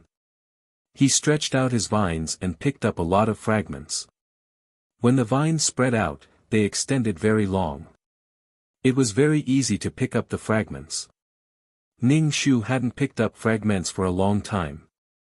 Now that he suddenly started to pick up fragments, and he picked up so many fragments, someone came to ask Ning Shu if he was going to do business again. They asked Ning Shu to pick up the fragments on his behalf. Ning Shu rejected them one by one. She was now someone who owned a mine. She didn't need to earn this little money. Picking up fragments was to save rations for the little mouse. However, these fragments also turned into a lot of merit. In fact, what the little mouse ate was also merit. There was another person who ate merit. It was just that he had some money now. If it was in the past, he would directly kick the little mouse away. If he couldn't afford to raise it, then scram. Ning Shu picked up most of the fragments.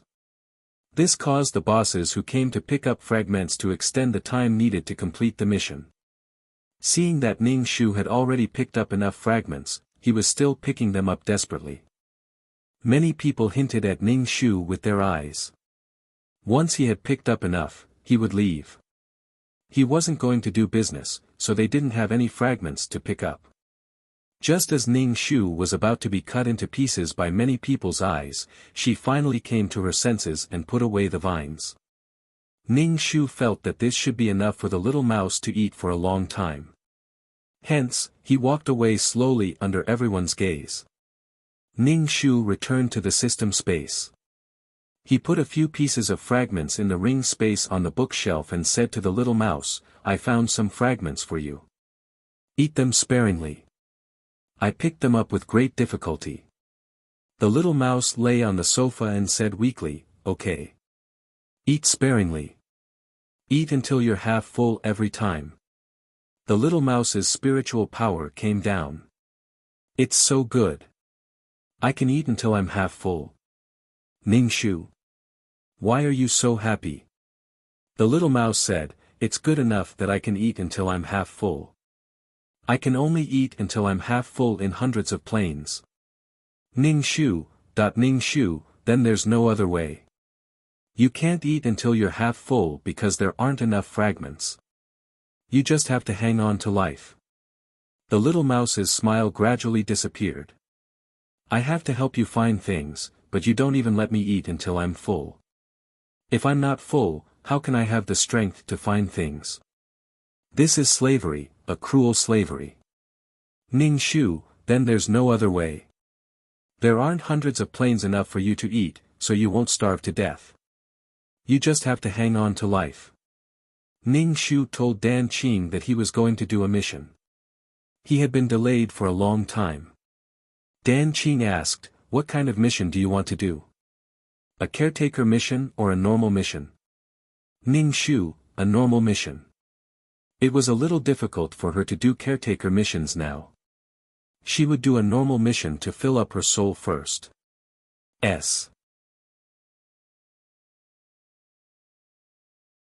Chapter 3497. Before leaving, Ning Shu was worried that Little Mouse would be bored, so he threw a stack of books to Little Mouse and said, "Since you don't have anything to do, you should study more and do some exercises." Little Mouse casually glanced at the words on the books. 3 years of college entrance exams, 5 years of mock exams. What the hell is this? Ning Shu said, "Do you know why Li Wen doesn't like to be with you?" Little Mouse immediately asked, "Why?" Ning Shu said, "Because you are stupid. Sometimes you can't even understand what I say. Our human language is particularly obscure and beautiful. Because of the different tone and weight of the words, the meaning of a sentence is different. The same words had different meanings. In short, the complexity of the words made Little Mouse confused. Especially since Li Wen was the emperor, he was even more unfathomable. After all, there was a phrase in the world called trying to figure out the emperor's will. Who knew how many turns Li Wen had to make when he spoke? Li Wen can't communicate with you. Do you think he likes to be with you? Li Wen could not change his habits. Although he was the emperor of the human world, he was still quite arrogant. Therefore, the run-in between him and Little Mouse was undoubtedly like a smart person being a fool. Most importantly, Li Wen was not willing to compromise. Little Mouse's black bean-sized eyes were a little confused. Li Wen is not such a person. He won't dislike me. Ning Shu nodded. Yes, he dotes on you and cares about you. Everyone was responsible for doting on a retard. Little Mouse did not understand the meaning of Ning Shu's words. He proudly held his head high and used his paws to open the book. He looked at the inexplicable things in the book. What are these? I don't want to do it. Do I need to do anything? No, I don't need it at all. This was the knowledge of low-level humans. Only low-level missions would allow one to learn these things. He did not need it at all. Ning Shu said, "Before Li Wen comes to you, you should enrich yourself. At least you can understand other people's words. This is the information I found for you. There's nothing wrong with studying more. Let your brain, which is as big as a mung bean, develop. By the way, think about the intention of the question maker before you answer the question." This was one of the few times Ning Shu had experienced school life, and the teacher often said this to him. Little Mouse felt dizzy after reading the contents of the book. "He wants me dead." Ning Shu asked, "Didn't Li Wen teach you anything?" Little Mouse nodded. "Yes, he taught me how to read and write. But I didn't like it, so I was too lazy to learn. If I could do it all over again, I would be willing to learn from Li Wen." Ning Shu clicked his tongue and shook his head. Rotten wood really couldn't be carved. Who would be willing to play the lute to a cow all day long? Ning Shu left the system space to complete his mission. The little mouse yawned and kicked the book open. "What the hell? I'm not going to learn it." It was said that humans were the most difficult to learn. Even if it was bored, it wouldn't learn these things. However, learning these things didn't make it smart. Li Wen liked it. Did Li Wen dislike it for being stupid, so she didn't want to play with it anymore? Little Mouse scratched its head with its claws and scratched a few strands of short gray hair. It hadn't even started to learn, but it was already bald. Now, Little Mouse was like an ordinary student, falling into the painful learning process. However, Little Mouse was relatively stupid. It couldn't find a question to solve even after flipping through the book. It hadn't learned these before, so how could it do it? Little Mouse kept scratching its head with its two claws. Dan Qin couldn't stand it anymore and asked, "What do you not know? I can teach you." Who's talking? Come out." Dan Qin said, "I'm Ning Shu's system. I can't appear. Tell me what you don't know. I'll teach you." "Oh." Little Mouse thought for a while and said, "You're one of her people. You can say that. Tell me what you don't know." Dan Qin suddenly regretted speaking. It was asking for trouble. "Oh my God." Little Mouse suddenly became shy. "I don't know anything." Dan Qin was speechless. As expected. His heart was tired. Little Mouse said, "Say it again." "I don't understand." Dan Qin was speechless. Oh my God. This was completely turning a rock into a beautiful jade. If it wasn't jade, how could it be turned into a beautiful jade? Dan Qin really wanted to tear his mouth. Ning Shu merged into a body. Her body was very weak, and cold sweat broke out on her forehead. Beside her, a maid was serving her and wiping her face. Ning Shu quickly skimmed through the contents of this world. After understanding the content, Ning Shu's liver hurt a little. Now, her 3 sons were running away from home. The reason why they ran away was because they didn't want their brothers to fight over a girl. This girl was the bride of the Zhou family. The eldest son of the Zhou family, Zhou Buchen, was weak. When he was 7 years old, he found a bride. After that, his illness slowly recovered. The Zhou family treated this girl like a new daughter. As she grew up day by day, the 3 brothers of the Zhou family all fell in love with this girl. The 3 brothers pushed each other and all ran away from home. Then, Wanqin was also chased out by the Zhou family.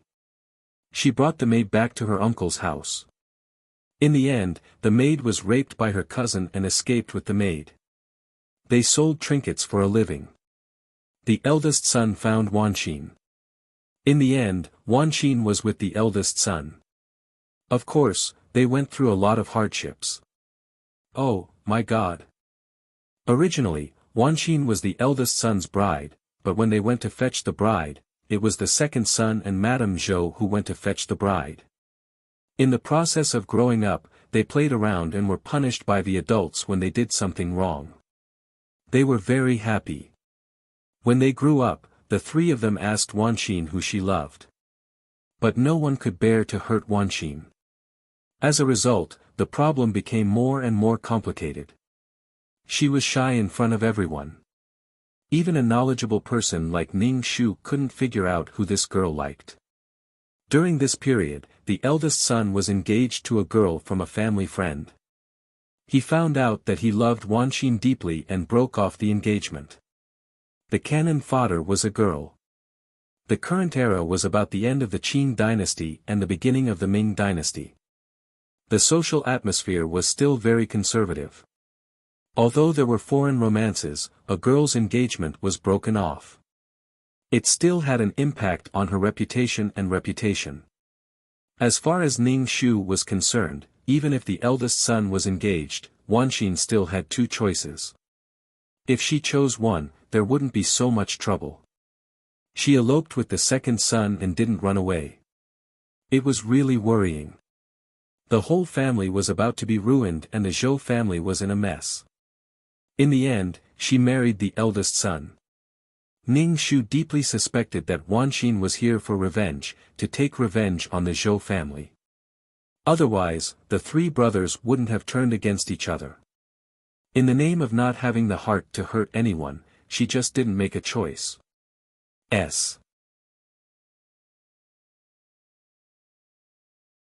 Chapter 3498. Ah, don't force me. She didn't refuse or choose and even said that doing this would make her feel at ease. She was pure, kind, pure, and cute. Under the gaze of those icy eyes, very few people could remain unmoved. All kinds of love were gathered in one body. Ning Shu was speechless. He really didn't understand. This body was about to die of anger, and old Master Zhou fainted from anger at the slightest provocation. Now that the eldest son had broken off the engagement, the friendship between the two families had also ended. The Zhou family was a big family and had a fixed business network. Now that the friendship was gone, this business line was also over.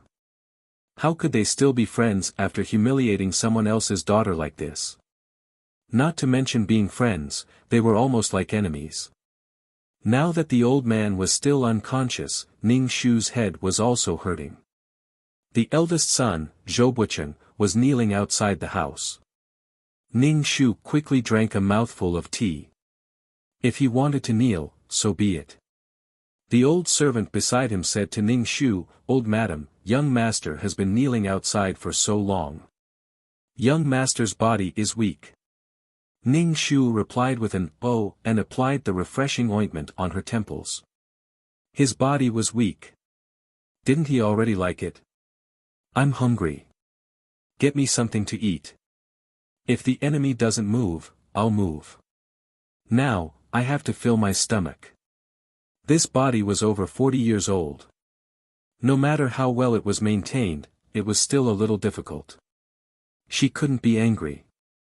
If she was angry, it would be easy to mess up the rhythm.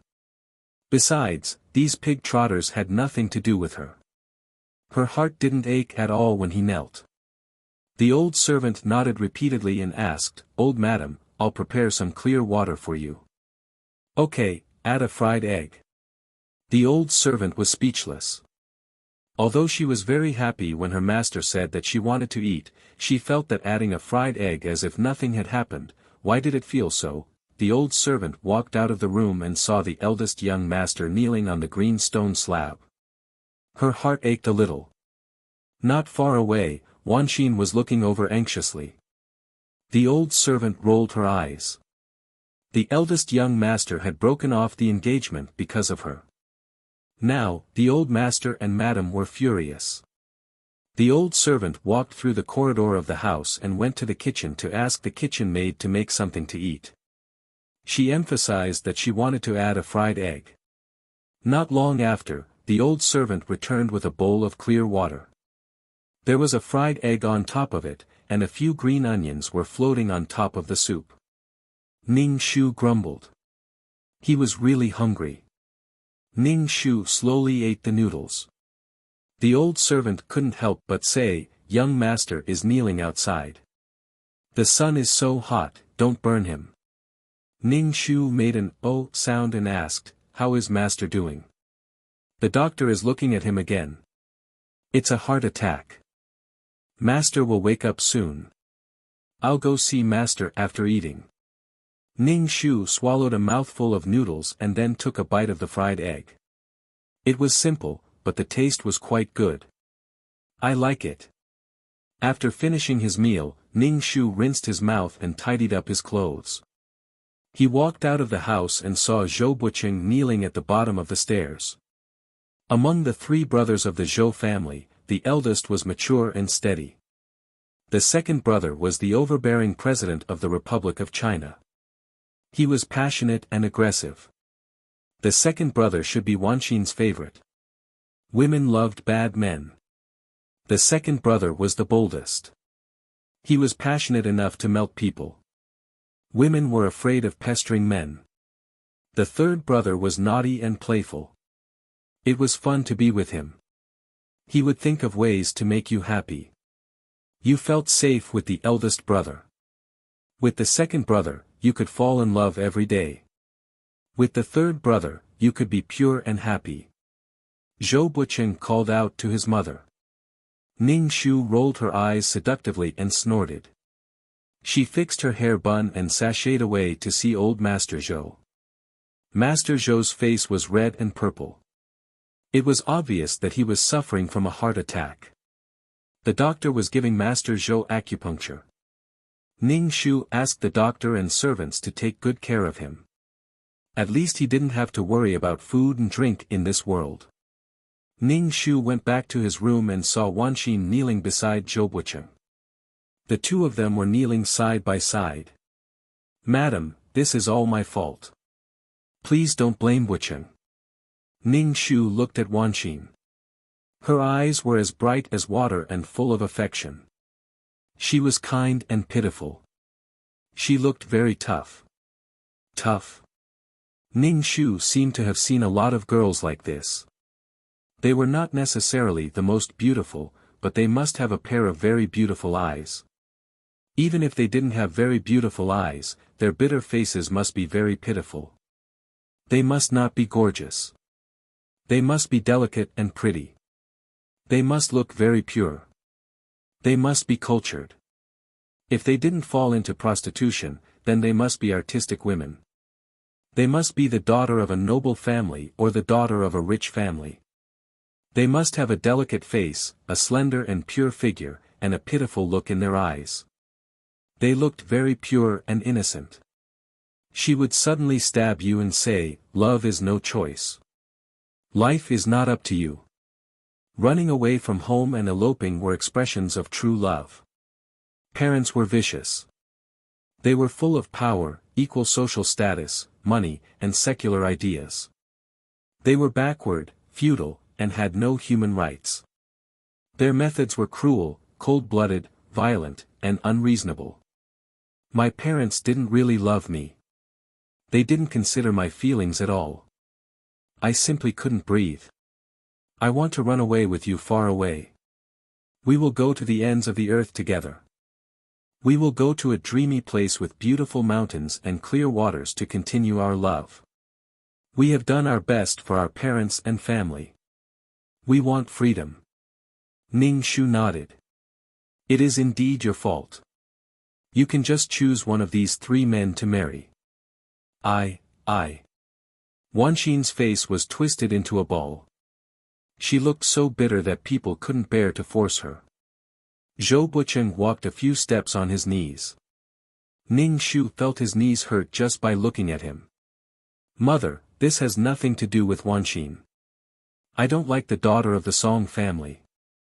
If I don't break off the engagement, it will be unfair to me and the daughter of the Song family," Zhou Buqing said word by word. Although he looked anxious, his tone was calm. His voice was powerful, mature, and steady. The three men each had their own attractive points. Wanxin herself admitted that she had been merciful to all three of them. The three of them each have their own good points, and they each have their own attraction to me. I think I have feelings for all three of them. Maybe my feelings for Chu Yu, the second son, are the strongest, but Buqing, the eldest son, is deeply in love with me, and Rong Xian, the third son, and I are childhood sweethearts. It's hard for me to give them up. So God is teasing me. He made three such good people fall in love with me, but he made me lose myself in my own feelings. Ning Shu's mouth twitched. A man who was never content was like a snake trying to swallow an elephant. She wanted all three of them. No one accused her of being greedy. Such a girl was synonymous with delicate and pitiful. It was also a little intoxicating. Now, she was a proper scumbag and a green tea bitch. Ning Shu said to Zhou Bucheng, "Call the second son and the third son over. I have something to say." Zhou Bucheng looked a little uneasy and asked, "Mother, what do you want to say?" Chapter 3499. Zhou Bo also knew that he was in the wrong. It wasn't good for the family to break off the engagement like this, but if he didn't do anything, he would definitely regret it in the future. Now that he saw that his mother seemed angry, but her face was expressionless, Zhou Bucheng felt a little uneasy. He wasn't afraid of anything, but he was a little afraid that his parents would blame Wanxin. Ning Shu said directly, "I told you to call her over, so just call her over. Why are you talking so much?" Zhou Bucheng stood up and was about to pull up Wanxin, who was kneeling beside him.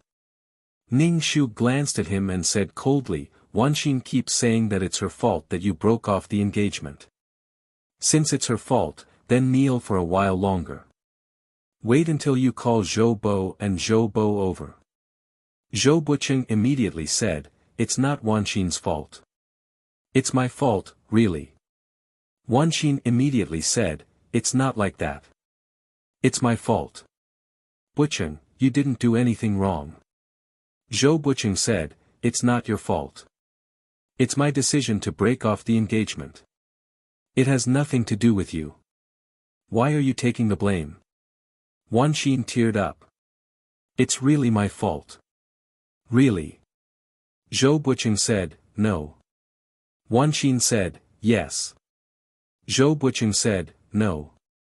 Ning Shu looked at the two with a cold face and said, "What are you arguing about? You're making my head hurt. Boss, the more you talk, the longer she kneels. She already said that it's her fault. She's willing to kneel to atone for her sins. Hurry up and call her over. If you keep arguing, she'll keep kneeling." Wanxin hurriedly said to Zhou Bucheng, "Bucheng, hurry up. I'm fine." Zhou Bucheng had no choice but to leave, leaving Wanxin kneeling. Ning Shu drank tea and looked at Wanxin kneeling at the bottom of the steps. The scorching sun was shining in the sky. It was at least 35 degrees. It was very hot. Wanxin was sold to the Zhou family as a child bride to ward off bad luck. However, the two elders of the Zhou family both treated Wanxin as their own daughter. She had a maid to serve her and was spoiled. Now that she was kneeling in the sun, she couldn't take it anymore. However, without Ning Shu's order, she didn't dare to get up. Wanxin's mind was very sensitive. She more or less felt sad and uncomfortable about her life and fate. The maidservant beside Wanxin was anxious to death, but there was nothing she could do. She kept looking around, hoping that the young master would come quickly. Soon, Zhou Bucheng came over with second brother and third brother. Second brother Zhou Chuyu saw Wanxin kneeling on the ground and quickly walked over. He grabbed Wanxin's arm and pulled her up. "Why are you kneeling? Get up. Are you stupid? Can't you see such a big sun?" Wanxin was a little timid. She carefully glanced at Ning Shu. Zhou Rongxuan immediately bent down and reached out to pat the dust off Wanxin's knees. The eldest son was mature and steady, but he also had a lot of concerns. The second son was overbearing and direct. In this kind of situation, he directly pulled her up. The third son didn't put on any airs at all. He even patted Wanxin's dust and asked her if her knee hurt. His personality could be seen at a glance. Eldest brother Zhou Bucheng saw that Wanxin's face was red from the sun. He said to Ning Shu, "Mother, they are here. Let's talk in the room." Ning Shu took a sip of tea and put down the teacup. He nodded and said, "Okay, let's go." The four of them looked at each other. Second brother Zhou Chuyu asked directly, "Mother, where are we going?" Ning Shu looked surprised and said, "Your father is in a coma now. As his children, shouldn't you be by his bedside? Where do you think we should go?" The three sons were stunned. Eldest brother's face showed guilt. "This is my fault. He fainted because of my father." Hearing that they were going to see their father, the three sons didn't refuse. Third brother was very concerned and asked if their father was okay. Wanxin said, "Madam, I'll go too. I treat master as my biological father." Ning Shu only made a sound of acknowledgement and brought the four of them to Lord Zhou's room. Lord Zhou's complexion was much better, at least it wasn't as swollen as before. Eldest brother looked guilty. He didn't expect his parents to have such a big reaction to him breaking off the engagement. Ning Shu said, "Let's go to the side room. I have something to tell you. Wanxin, come with us." The four of them looked at Ning Shu's serious expression and felt a little nervous. They felt that they were about to face an important matter in their lives. Wanxin walked at the back. She didn't know why, but she felt that her legs were a little weak. Something was going to happen that made it difficult for her to make a decision. Ning Shu sat down and glanced at the four faces one by one. He said, "There is no way to continue the engagement with the Song family. The friendship between the two families for more than 10 years is just like this. Things have happened. It's like spilled water. It can't be taken back." Zhou Buqing breathed a sigh of relief. "Thank you, mother. I will never make you and father angry again. Without the Zhou family, I will find a way to open up other business channels." Ning Shu chuckled in his heart. It was too early to be grateful. What she was going to say next would make him angry. Ning Shu coughed and focused his eyes on Wanxin. He said, "You are all grown up. It's time to start a family. Start a family first." Third brother immediately said, "Mother, I'm still young. My brothers haven't gotten married yet. How can I get married? Wait until my brothers get married. We'll talk about me." Ning Shu played with the jade bracelet on his wrist. He looked at Wanxin and said, "Wanxin is the child bride of the Zhou family. The three of you grew up together. There must be some feelings between you. As for me, I've always treated Wanxin as my biological daughter. You can pick any of the three sons. Pick one and get married. It's good for everyone. What's the point of hanging on like this? Can you get money or candy by hanging on like this? Is it fun to make everyone suffer? Pick one," Ning Shu said as he looked at Wanxin. Wanxin's face, which was originally red from the sun, turned white in an instant. It was as white as paper. Ning Shu admired her ability to change her face so casually. The three men also focused their eyes on Wanxin. Even the overbearing second brother was looking at Wanxin nervously and expectantly. He hoped that Wanxin would choose him. Wanxin was Big Brother's child bride in name, but at the time, Big Brother was so sick that he couldn't go to fetch the bride. It was him and his mother who went to fetch the bride. In that case, Wanxin was actually also his bride. The three men's passionate and expectant eyes made Wanxin's heart tremble. Her heart was torn into many pieces. These three men were very important to her. No matter who she chose, she would definitely hurt the other two. Wanxin knelt down with a thud. Her eyes were filled with tears. She said to Ning Shu as if she was crying, "Madam, from the moment I entered the Zhou family, I grew up with the three young masters. In my heart, the three young masters are all equally important. I can't bear to hurt them all. Madam, I don't want to hurt any of them."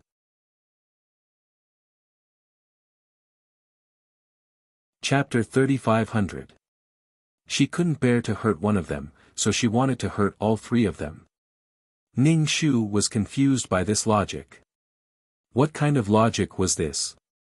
Ning Shu raised his eyebrows and said, "You mean you can't bear to hurt all three of them, so you want all three of them?" She liked all three of them, so there was no way to choose. It wasn't that Ning Shu was dark, but that it felt good to be surrounded and cared for. Choosing one meant losing the other too. In terms of quantity, this deal was not worth it at all, okay? Ning Shu's words were really shocking. Although the domestic intellectuals were pursuing freedom, equality, and romance, there was only one marriage. Since ancient times, there had only been one husband and one wife with many concubines. There had never been a woman who married more than one man, and at the same time to 3 men who were brothers. Although some places had the custom of sharing wives, it was very rare. It was not the mainstream value of society. Such a shameless thing, just thinking about it was shocking. Wanqin was stunned for a while before she panicked. She said with a face full of humiliation and grievance, "Madam, how can you say that? I never thought of it that way. Madam, you can't insult me like this. I see. I thought you couldn't bear to let the 3 men care for you, so you kept them in suspense and made them worry about you. You even made the boss break off the engagement for you. Now that the Song family's girl has been broken off, she has lost her reputation, and people are gossiping behind her back." After the boss, Zhou Qinghua, got engaged, Wanqin often looked at Zhou Qinghua with teary eyes. Her eyes were full of affection, and she looked weak. Ning Shu felt that if he were a man, he would definitely think that this woman liked him. The boss was a little guilty and said, "I'm sorry for Miss Song, but it's better to end the pain quickly. If we really get married, it's a matter of a lifetime." "I'm sorry for Miss Song." Ning Shu said, "Miss, why didn't you say before the engagement? Why didn't you insist at that time? Why did you have to make a fuss after the engagement? Don't tell me that you only completely understood your feelings after the engagement." Zhou Qinghua's expression was a little complicated, and he was a little guilty. "Mother, if I said that's what happened, would you believe me?" "Of course I do. Why wouldn't I? Why would I care? I don't care what's going on. Today, Wanqin must choose one. First, second, or third will do. She can choose one, and then the rest will slowly pick a wife. What's the point of staying by one woman every day?" Wanqin's expression was a little painful. Ning Shu kowtowed and said with a sad face, "Madam, please don't force me in the young masters." As Wanqin spoke, she looked at the 3 men. Her expression was painful, and she became more and more determined. Finally, she rushed out of the room. The 3 men involuntarily stepped forward to chase after her. Ning Shu slammed the table. "All of you, stop right there. Go and guard your father. Also, think carefully. Which one of you wants to marry Wanqin? If none of you want to marry her, then I'll send Wanqin back to her uncle's house. Anyway, Wanqin is still a virgin. I'll just give her some dowry and let her find a new husband. Anyway, I won't treat her badly." The 3rd son, Zhou Rongshuan, was the most outspoken.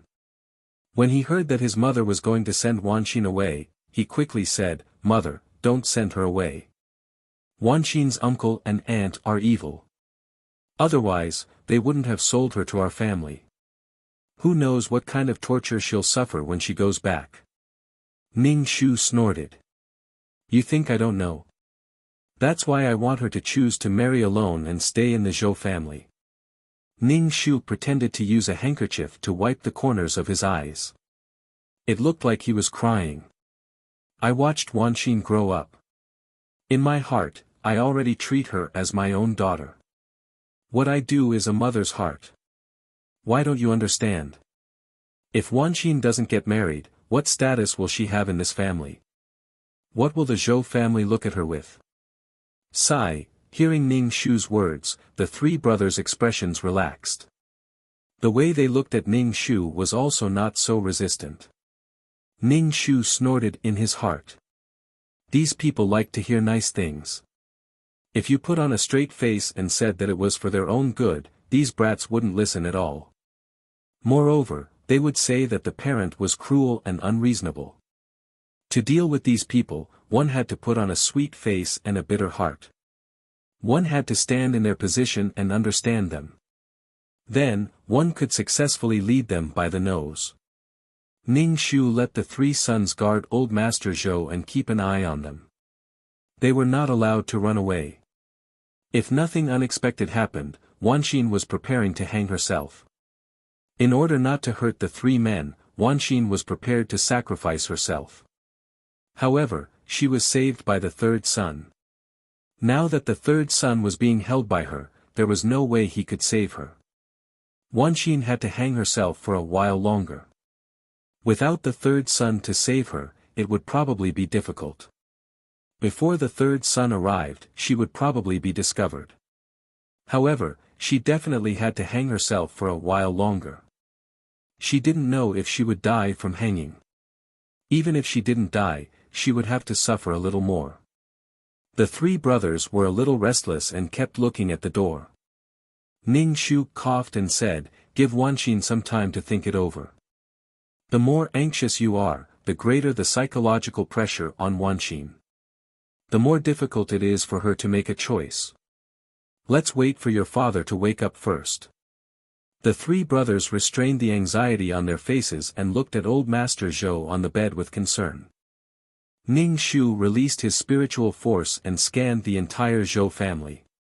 Watching the show, he felt a little like cigarettes, beer, mineral water, peanuts, melon seeds, and ate treasure porridge. However, the current situation was not suitable. According to the plot, Wanxin found a piece of silk and began to hang herself. Ning Shu curled his lips. Why didn't she find a rope and use good cloth? She used good things to hang herself. She was really spoiled. As a result, Wanxin was still sad all day, lamenting her fate. The price of this piece of hanging cloth was not low. Did she understand environmental protection? Wanxin shed tears and hung her neck on the cloth. Her face was beautiful and sad. She stepped on the ground. Wanxin began to struggle instinctively. Her hands clasped the rope. Her face began to turn blue. She breathed quickly and kicked her feet. Miss. Hua came in with a basin of water. When she saw her miss hanging, she was so scared that she dropped the basin and ran over to get Wanxin down. However, the little girl was weak. There was no way to get her down. Moreover, Wanxin was no longer struggling. Her tongue was out. Hua rolled and crawled. As she ran, she screamed, "Help, help, Miss is hanging herself. Master, help." Hua stumbled into the house, tripped over the threshold, and fell to the ground. She lay on the ground and cried for help, "Miss is hanging herself. She's hanging herself." The three men ran out like a gust of wind. Ning Shu stood up, tidied up his clothes, and slowly walked over. Poor thing, hanging for so long.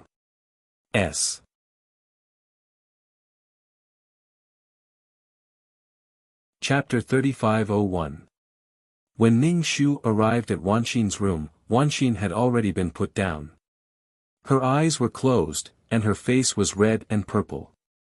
Her chest was not moving up and down, and she looked like she was dead. Could it be that Wanxin had knelt down?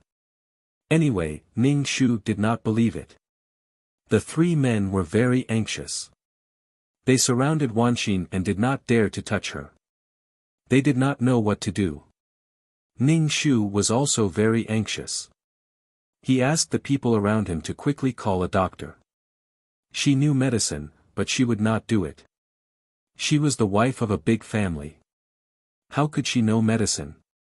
Ning Shu shook his head and said with pity, "You're so young, yet you're degrading yourself like this. Isn't it good to live?" The three men were full of regret and worry. They all felt that it was because of them. It was because they had forced Wanxin too much that she had hanged herself. Looking at Wanxin lying on the bed unconscious, and even her breathing was very weak, they regretted it very much. The doctor was dragged over and took her pulse. At the same time, he asked the maid to hammer Wanxin's chest. This was cardiopulmonary resuscitation. Ning Shu watched from the side. He knew that Wanqin would not die because her heart was still beating weakly. She had not died. Wanqin looked weak and seemed like she could be blown away by a gust of wind. People could not help but want to protect and love her. However, her body was not weak. Life was still very tenacious and strong, like a little white flower fluttering in the wind. Not long after, Wanqin's eyelashes trembled and she woke up. Her eyes were full of confusion and mist. She looked very pitiful. In addition, there was a bruised red mark on her neck. This mark probably would not disappear for a long time. It really made people feel pity for her. Wanqin's eyes moved slowly. Looking at the people around the bed, she cried without saying anything. The three brothers surrounded the bed and asked about her well-being. The eldest brother frowned tightly and comforted Wanqin. The second brother directly threatened that if something like this happened again, he would not let Wanqin live well.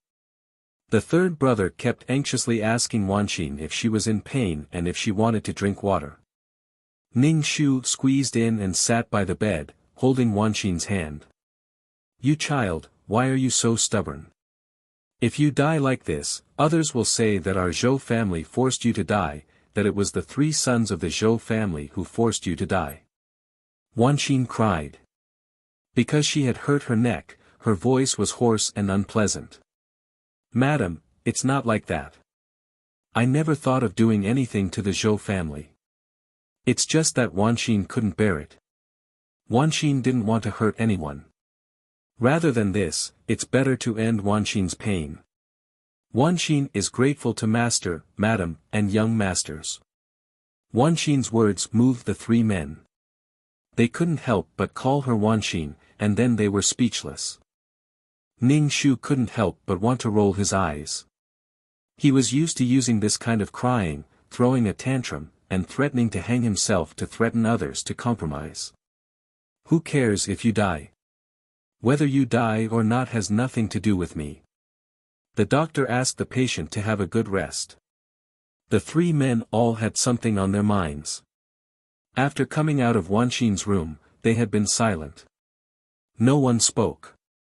Ning Shu looked at the three men and grabbed a handful of melon seeds. However, he put them back on the fruit plate. At such a serious time, it was really not suitable to eat melon seeds. Recently, his mouth was a little itchy. He always wanted to eat something. Otherwise, his mouth would be empty.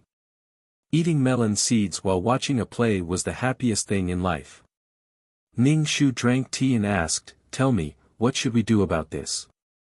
The eldest son, Zhou Bucheng, said, "Mother, I don't think we should force Wanqin. Wanqin is a kind girl. The reason why she did such a thing is because she is too kind." Ning Shu felt a little nauseous. This body probably had a bad stomach. Zhou Bucheng took a deep breath. With a plop, Ning Shu knelt down. "Mother, I want to leave for a while. I want to leave the Zhou family." This was within Ning Shu's expectations, but he still covered his heart and pretended to be shocked. "What did you say?" Zhou Bucheng said, "Mother, I have already thought about this matter." Seeing Wanqin hanging herself and the deep mark on her neck, Zhou Bucheng suddenly realized that instead of forcing Wanqin and making things difficult for her, it was better for him to let go and leave. Ning Shu just raised his eyebrows and said nothing. He just looked at him silently, which made the eldest son a little creeped out. The other two brothers looked at their older brother. Then, they understood. Of course, they knew that their older brother left for Wanqin. Zhou Bucheng looked at Ning Shu pleadingly. What could Ning Shu do? As a mother who loved her son, of course, she would do whatever her son said. Ning Shu nodded. "Okay, be careful on the road." Zhou Bucheng was a little speechless. For a moment, he did not know what to say. The obstruction that he had expected did not exist. He had already expected that his mother would stop him and would not let him leave. However, the other party let him go directly. Why did he feel a little disappointed? This was not what he had imagined. Ning Shu said again, since the eldest son has left, then the second son can marry Wanqin. The eldest son, second son, and third son, mother, what are you doing? Zhou Buqing suddenly felt that his mother wanted to drive him away and then let his younger brother marry Wanqin.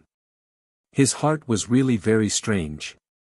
It made Zhou Buqing's face very sad. However, words that were said were like water that had been poured out.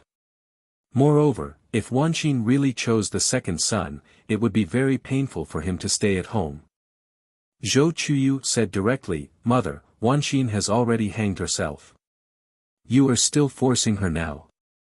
Are you only going to give up when someone dies? I will not marry Wanqin. I will not force Wanqin to make a choice.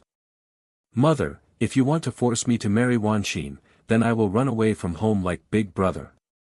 Ning Shu, then what if I have to let you marry Wanqin today? Zhou Chuyu straightened his neck. Then I will leave home. Ning Shu took a deep breath. Really, the son has grown up and the mother has no choice. If you want to leave, then leave. Men should be ambitious. It's good to go out for a walk. Ning Shu was swift and decisive. With a few words, he drove his two sons out of the house. The packages were ready in a while. Ning Shu handed the two suitcases to his two sons. I know I can't stop you. Instead of letting you resent me, it's better to let you go out for a walk. In the plot, her three sons had all left. She was just following the plot. The eldest son and second son thought what was wrong with their mother. Under Ning Shu's urging, the two of them inexplicably arrived at the door. Then, inexplicably, a wine glass appeared in their hands. They looked at their mother in confusion as she pinched a pinch of soil on the ground and then sprinkled it into their glass. Ning Shu said, I know I can't stop you, but when you are traveling in a foreign land, eat some soil at home. You will feel at ease. When the time is up, come back. Don't be greedy for thousands of taels of gold in a foreign land. Mother will wait for you to come back. Drink. Ning Shu looked at his two sons attentively. Drink, sons.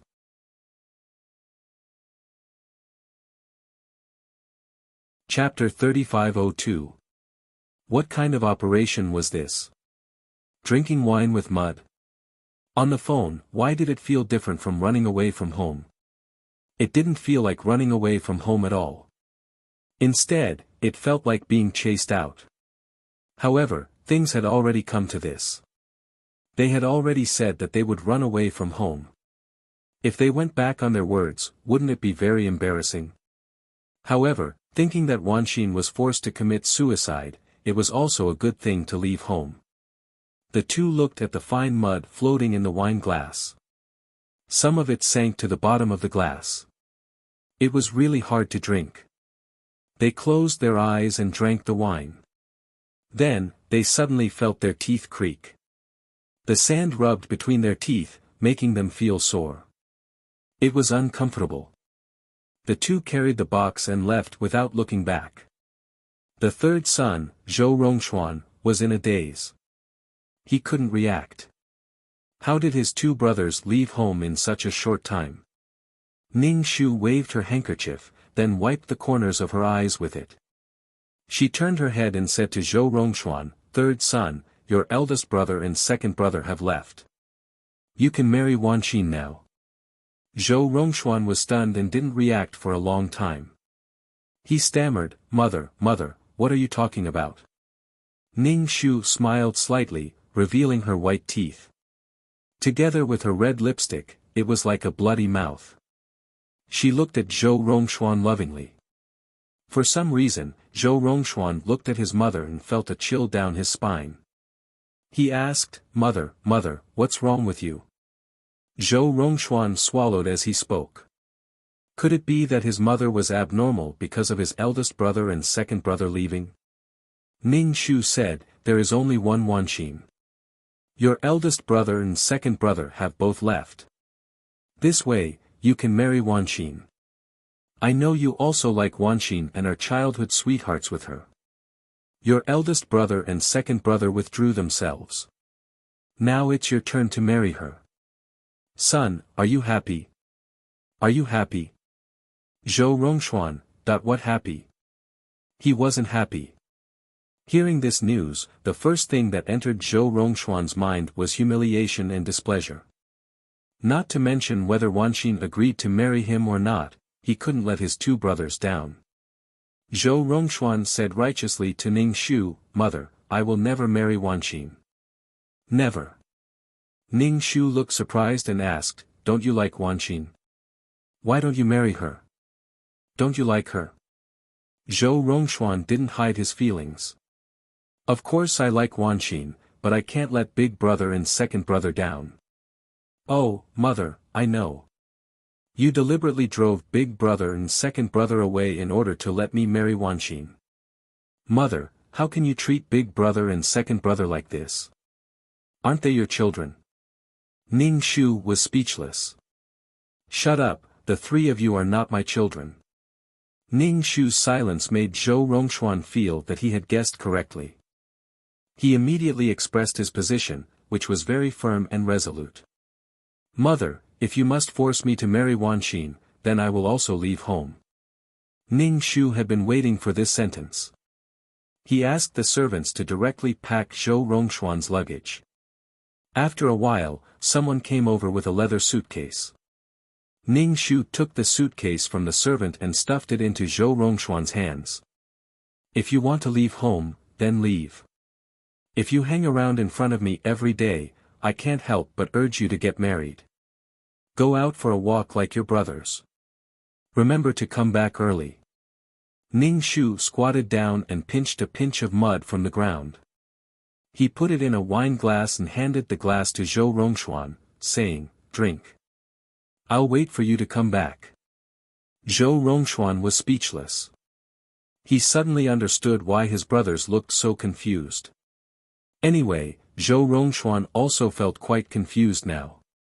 He felt like he had punched cotton. He had only resisted a little, but he hadn't made any fierce resistance. It was over just like that. The anger that he had just raised dissipated just like that. It felt so boring. Zhou Rongxuan actually felt a little regretful in his heart. It was his dream to marry Wanxin. It would be best if he could be with Wanxin. However, Zhou Rongxuan knew in his heart that Wanxin's feelings for his eldest brother and second brother were definitely deep. Words spoken were like water spilled. Now, even if he wanted to stay, he would be forced by his mother to marry Wanxin. The situation was not easy to deal with. Zhou Rongxuan now had mixed feelings. All kinds of emotions were rolling in his chest. Regret, discomfort, humiliation, and the fear of leaving home. He had never left home. Now that he had to face the outside world alone, his heart was uneasy. However, he had to bite the bullet and leave. Zhou Rongxuan also took the suitcase and left. His two brothers left without looking back. Zhou Rongxuan looked back from time to time. He didn't leave so decisively. Ning Shu patted the dust off his hands and closed the door. Without the three big pig trotters in front of him, he felt that the world had become beautiful. The three sons left home. The second son went to the battlefield and found a wife. The third son also found a wife. Only the eldest son went out and wandered around. He didn't find anyone. After going around in circles, he still found Wanxin and married Wanxin. Did this mean that his wife would be his wife after all? It was really unpleasant. Now that she didn't have three men to protect her, she could do whatever she wanted. She liked to run away from home. It was inconvenient with her three sons in front of her. The most important thing was that if she didn't go out, how could the second and third sons find wives? In the plot, the three sons ran away from home. Madame Zhou was so angry that she directly drove Wanxin away. Wanxin had no choice but to return to her uncle's house with her maid. Wanxin's uncle's son was also a rascal. When he saw that Wanxin was as beautiful as a flower and was driven out by the Zhou family, he became lustful and wanted to do something bad to Wanxin. How could a girl be a match for a man? It was just that the maid took the blame for Wanxin. The maid was defiled. The master and the maid escaped from their uncle's house and made a living by embroidering. Later, the maid got pregnant. The two women lived very hard. Later, they were found by Zhou Bucheng. Naturally, the two of them got married. In addition, the second and third sons had their own lovers. Wanxin felt that she could marry the eldest son without any psychological burden. There were still some twists and turns in the story. Ning Shu wouldn't drive Wanxin out. Even if he drove her out, the one who suffered was someone else. Wanxin was a woman. Chastity was important. That maid suffered for Wanxin and even got pregnant. It was also quite miserable. Sigh. Ning Shu felt that he was a kind person. How could he allow his beautiful maid to be defiled by a rascal? It was completely not worth it. A beautiful and kind girl couldn't be defiled. If he left Wanxin in the Zhou family, he could do whatever he wanted. The three sons ran far away. Who knew what happened at home? Even if he wanted to protect Wanxin, there was no way. She couldn't come back. BK.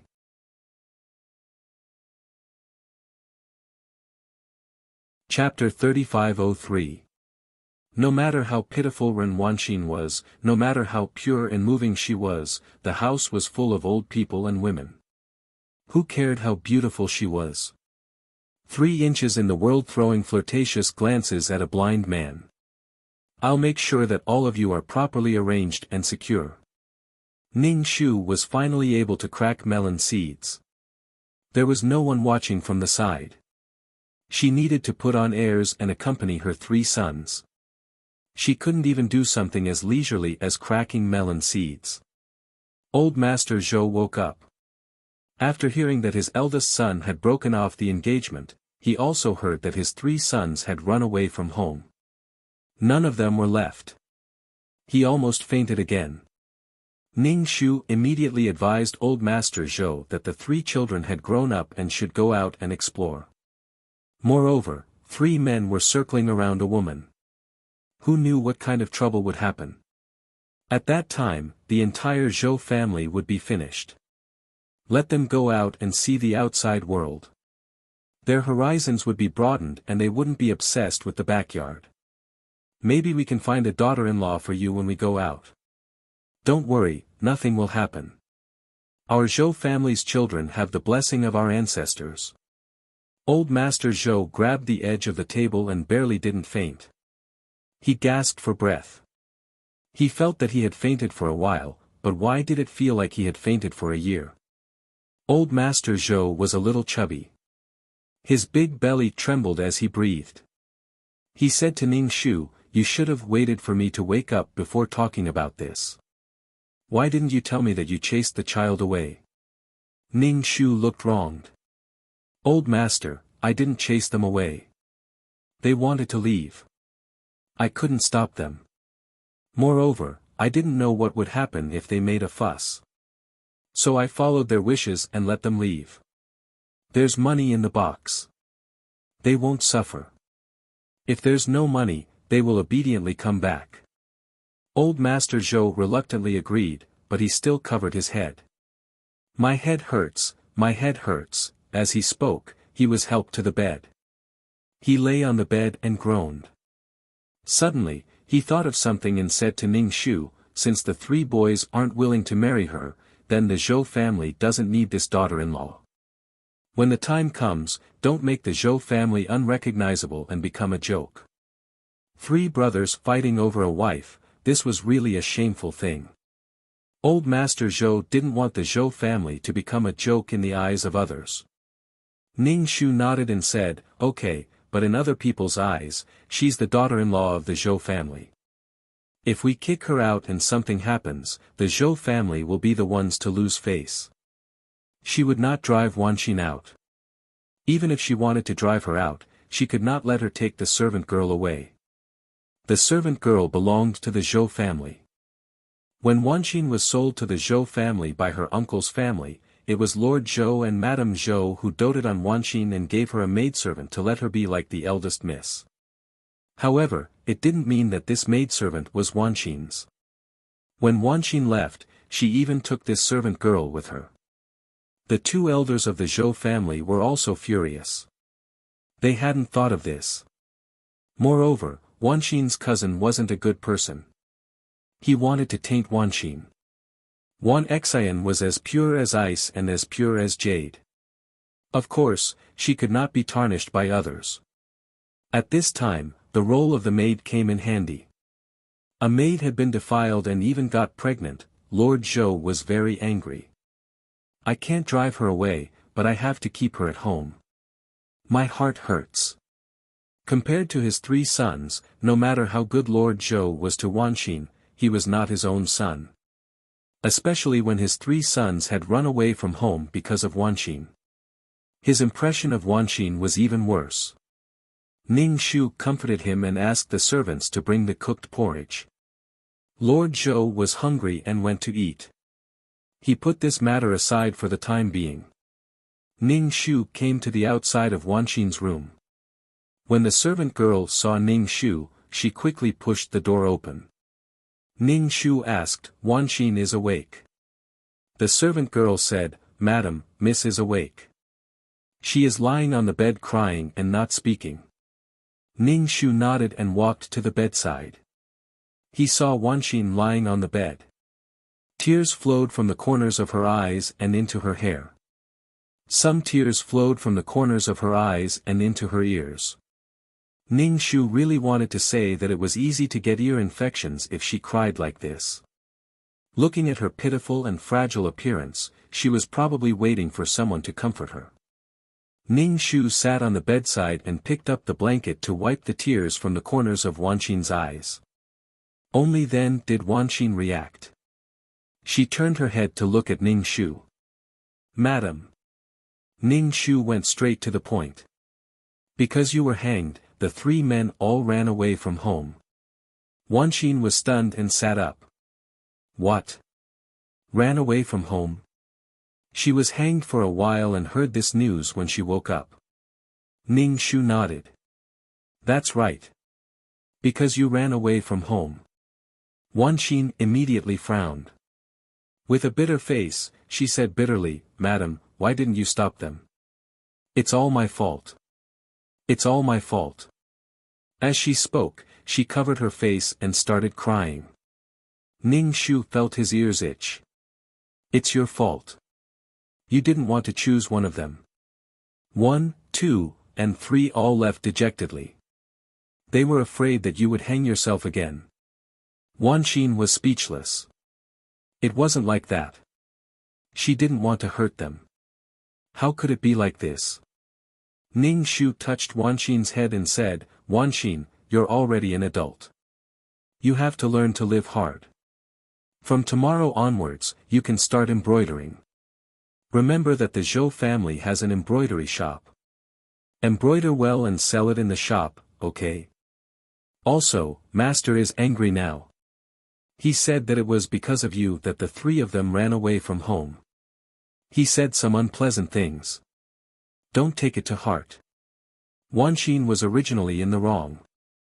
Seeing that he was so tolerant and considerate of her, Wanqin immediately agreed. She was afraid that she would be kicked out of the Zhou family. If she was kicked out, she wouldn't have anywhere to go. Wanqin was unwilling to go to her uncle's house. If it wasn't for her uncle's family, she wouldn't have been sold. Wanqin had always been self-pitying about her background. In the end, she was sold. Ning Shu grabbed the corner of the quilt and wiped her tears. "Don't cry. Wait for them to come back. They will definitely come back." "Thank you, madam." Wanqin stammered and thanked Ning Shu. Ning Shu smiled slightly. He was tolerant and magnanimous. He was so benevolent and great. "I've always treated you as my own daughter. No matter what, I'll always stand from a woman's point of view to understand you." Ning Shu felt that it was very interesting. He had to stand from his son's point of view and Wanxin's point of view. He had to integrate himself into this group of people. If you treat her well fiercely, she won't appreciate it. That sweet, tolerant, and magnanimous person will cheat you. Then don't cry. Get up and do something else, such as embroidering to divert your attention. You must not have any psychological burden. Men are ambitious. It's also good to go out and explore more. And maybe you'll meet a girl you like. This way, you won't be in a difficult position to choose between them. Wanxin's expression suddenly became a little unpredictable, /BK.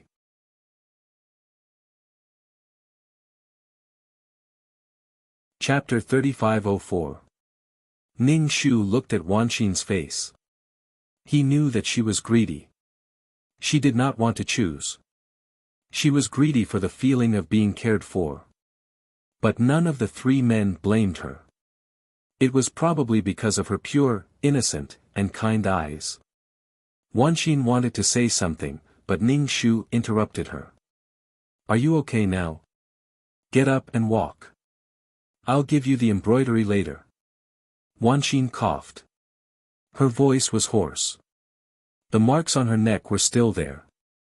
She wanted to say that she wanted to rest, but she could not say it. Ning Shu said, by the way, didn't the master faint? Your maid will be transferred to the master's side to serve him. It might be inconvenient for you during this time. Wuxia was stunned for a moment.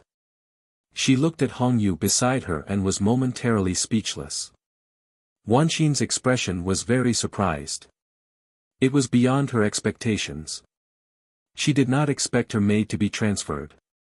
In Wanxin's heart, Hongyu was her maid. It seemed that she would follow her for the rest of her life. She never thought that Hongyu would leave one day. Hongyu immediately knelt down.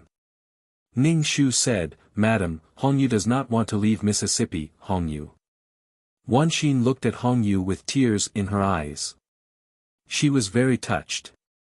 Ning Shu almost rolled his eyes. It was not a matter of life and death. How did it become like this? To be precise, Hongyu was a maid of the Zhou family. She was a servant of the Zhou family. How could she separate the master and servant? Ning Shu was still gentle and magnanimous. He said to the master and servant, Hongyu is only temporarily going to serve the master. When the master is a little better, she can come back. The world is not peaceful now. I heard that there is going to be a war. The Zhou family's business is not good now, especially when the eldest son broke off the engagement with the daughter of the Song family. Now that the two families have stopped doing business, the Zhou family's situation is even worse. When the Song family was mentioned, Wanxin felt inexplicably guilty. Naturally, she could not refuse. Wanxin said to Hongyu, Hongyu, you go take care of the master. Don't worry. You can come back soon. Since Wanxin had said so, Hongyu naturally couldn't say anything. Ning Shu felt that Hongyu had probably stayed with Wanxin for too long. Her brain was a little dull and abnormal. The Zhou family was her client. They were the ones who gave her monthly allowance. They were the Zhou family. He wanted to switch jobs, but in the end, he made all sorts of excuses. If it was someone else who was the mistress of the household, they would be infuriated to death. They would directly order the servant girls to pack up and leave. After spending too much time with a retard, one would also become a retard. This disease seemed to be contagious. She had been bewitched by Wanxin's sisterly sentiments all day long. If the sisterhood was truly deep, then why didn't Wanxin serve Hongyu? The two of them didn't sleep on the same bed. The Zhou family had servants' rooms, and Hongyu slept on a shared bed. Ning Shu said a few words to Wuxia and then left with Hongyu. Wanxin sat on the bed, alone in the empty room. She suddenly felt sad and desolate, as if she was the only one left in the world.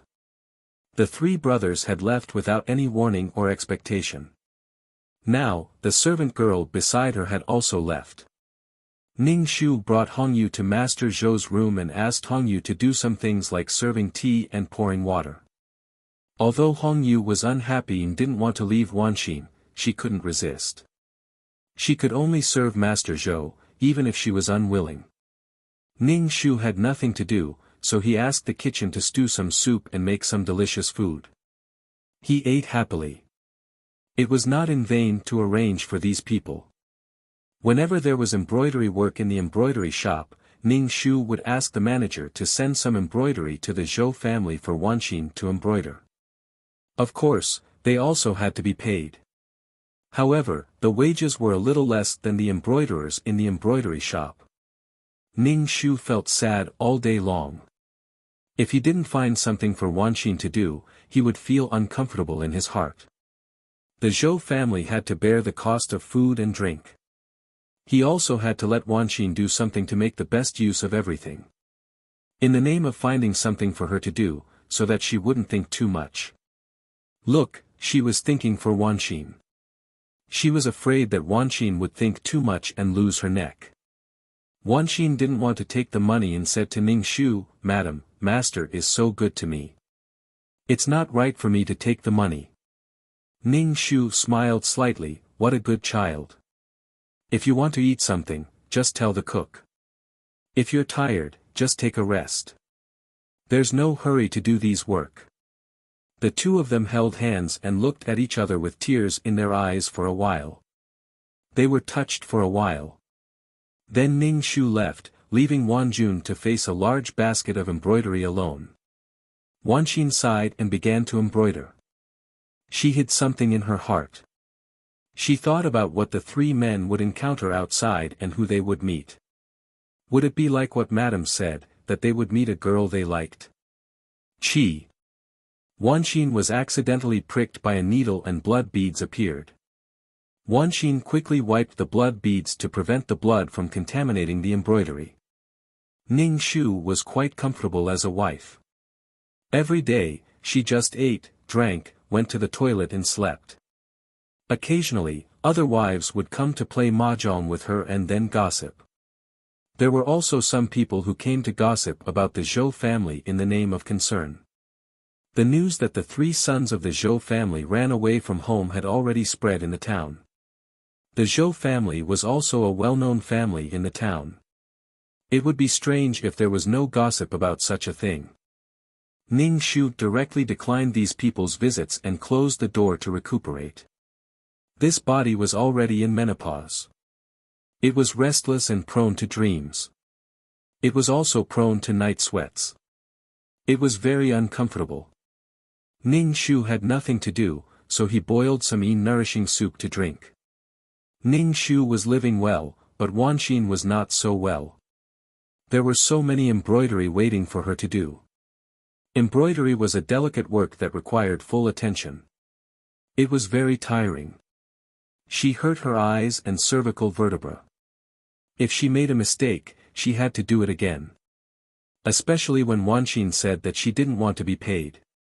Now she was in a difficult position. She couldn't tell Ning Shu that she didn't want to do it anymore. She was so tired and didn't have any salary. She had no motivation at all. But she didn't want money. Anyway, Wanxin was very uncomfortable now. Seeing a room full of embroidery, she didn't want to do it at all. But she was urged to hand in the finished product. In short, Wanxin was mentally and physically tired. She couldn't sleep well at night. Even her eyes were a bit blurry. Wanxin had no choice but to find someone to help. At this time, Wanxin thought of her servant girl, Hongyu. Hongyu also knew how to embroider. It might be faster to ask her for help. Wanxin found Hongyu. Hongyu was preparing water for Lord Zhou to wash his face. She carried the copper basin to the room and saw Wanxin standing in the corridor, looking into the distance with a melancholy face. Hongyu hurried over and asked, "Miss, why are you here?" Wanxin turned her head and looked at the basin Hongyu was carrying. She said, "Hongyu, you've suffered." Wanxin looked at Hongyu lovingly and self-reproachfully.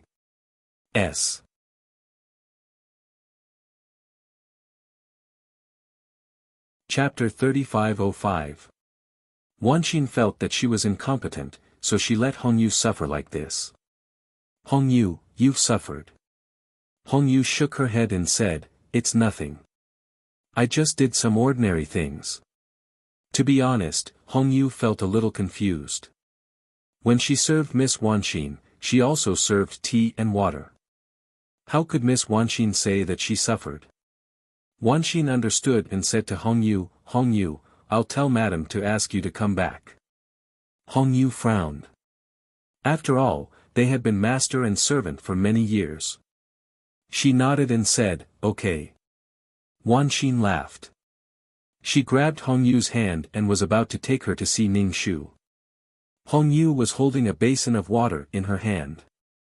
Seeing Wanxin so anxious, she said, Miss, I have to send water to Master to wash his face. The Master was still waiting. If he was late, the Master would definitely be angry. As a servant, if she couldn't do these things well, she would definitely be kicked out. Wanxin suppressed her excitement and nodded to Hongyu. She said, then you go. I'll wait for you. Ning Shu released his spiritual force all the time.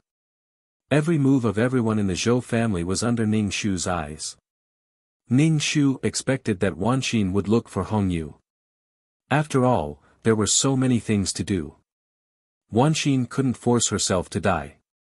She would definitely find someone to help her. He just didn't know what Hongyu thought and whether she would go back with her. Ning Shu smeared oil on his hair. He wanted to maintain his hair black and shiny. He had to be beautiful. At this age, the mentality was the most important. He couldn't be in a bad mood because of some people. Ning Shu treated this task as a vacation. He had to eat and drink well. When the client came back and saw that he had become so beautiful, she would be in a good mood. He had food and clothes. Half of his life had passed. What should he do? When people died and entered the world of samsara, there was no way to worry about what would happen after that. Anyway, his 3 sons had their own places. Ning Shu had nothing to worry about. Anyway, he would find a wife, the eldest. Anyway, Ning Shu would never let the eldest be with Wanxin. He had to eradicate Wanxin, this disaster, and he couldn't destroy the relationship between mother and son. Even if he wanted to break up the couple, he had to do it secretly. Blatant opposition would only make them more united to unite against the outside world. The old servants around him said that Ning Shu was in a good state of mind now, he had become younger. Of course, he had nothing to worry about, so he was young. Worry was easy to age. Ning Shu tidied herself up inside and out, waiting for Wanxin and Hongyu to come to her door. And Wanxin was still waiting, Wanxin was still waiting, Wanxin was still waiting, Wanxin was still waiting. Wanxin said to Hongyu, are you ready? I'll take you to find Madam now. Hongyu wanted to say something but hesitated. However, she still followed Wanxin to Ning Shu's room. She whispered, Miss, is this really okay? Madam sent me to serve Master. If I disturb Madam now, will Madam be unhappy? She knew that she was just a servant, and Wanxin was the daughter-in-law of the Zhou family. Although she didn't know whose daughter-in-law she was now, she was obviously more important than her. During this time, she left Hongyu and served Master Zhou. She heard a lot more than before. Wherever there were people, there was gossip. The Zhou family gathered together to gossip when they had nothing to do. They gossiped about the master's family. During this time, everyone's gossip revolved around the 3 sons of the Zhou family and Wanxin. There were all kinds of words. Some said that the 3 young masters ran away from home because none of them wanted to marry Wanxin, so they ran away from home. Hongyu sneered at such words. It was not like that. Miss Wanxin didn't want to hurt others, so she hanged herself. She planned to sacrifice herself, otherwise the young masters would be embarrassed. But Hongyu always felt strange in her heart. Some said that Wanxin was fickle. She was the child bride of the eldest young master. She was the daughter-in-law of the eldest young master. In the end, she was with the second young master and the third young master. She seduced the second young master and the third young master. The servants were still very respectful to the master, so they couldn't say bad things about the three young masters. But they were not so polite to Wanqin. Master Zhou and Madame Zhou were very good to Wanqin. They were all bought into the Zhou family. Why could Master Zhou and Madame Zhou like Wanqin? Many people were jealous. Moreover, the three young masters had left home. No one was protecting Wanqin. Naturally, their words were much more unpleasant. Hong Yu couldn't refute these words. But the three young masters liked Miss, and Miss didn't want it. However, it seemed that Miss was the same to the three young masters.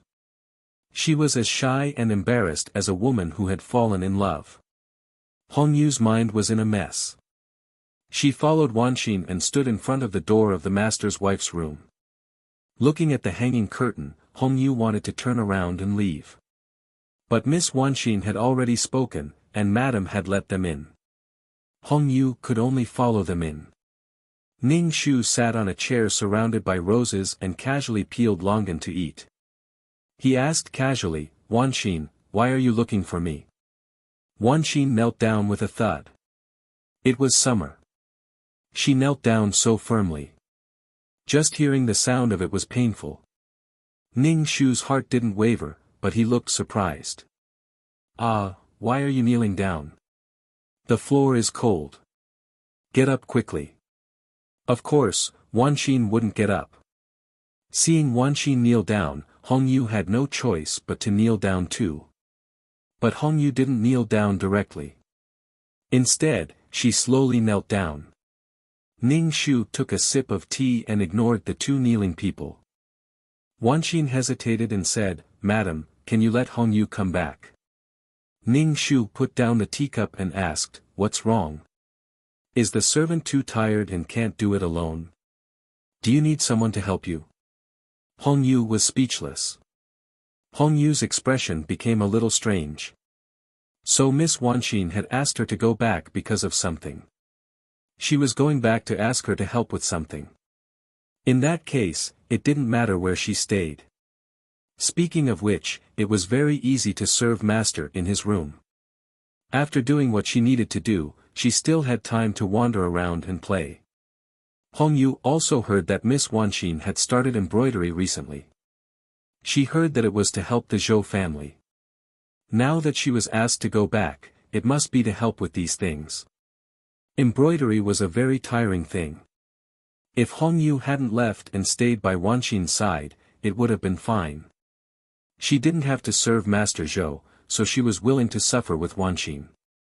But it was different now. Following Master Zhou, she only had to serve tea and water, prepare things to wash up in the morning and evening, and the cook was in charge of eating. Her life was very relaxed.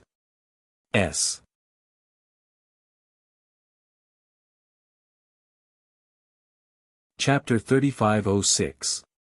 This little bed of friendship was about to be flipped over. When Ning Shu saw Hong Yu's expression, he wanted to laugh. Wanqin was a little speechless.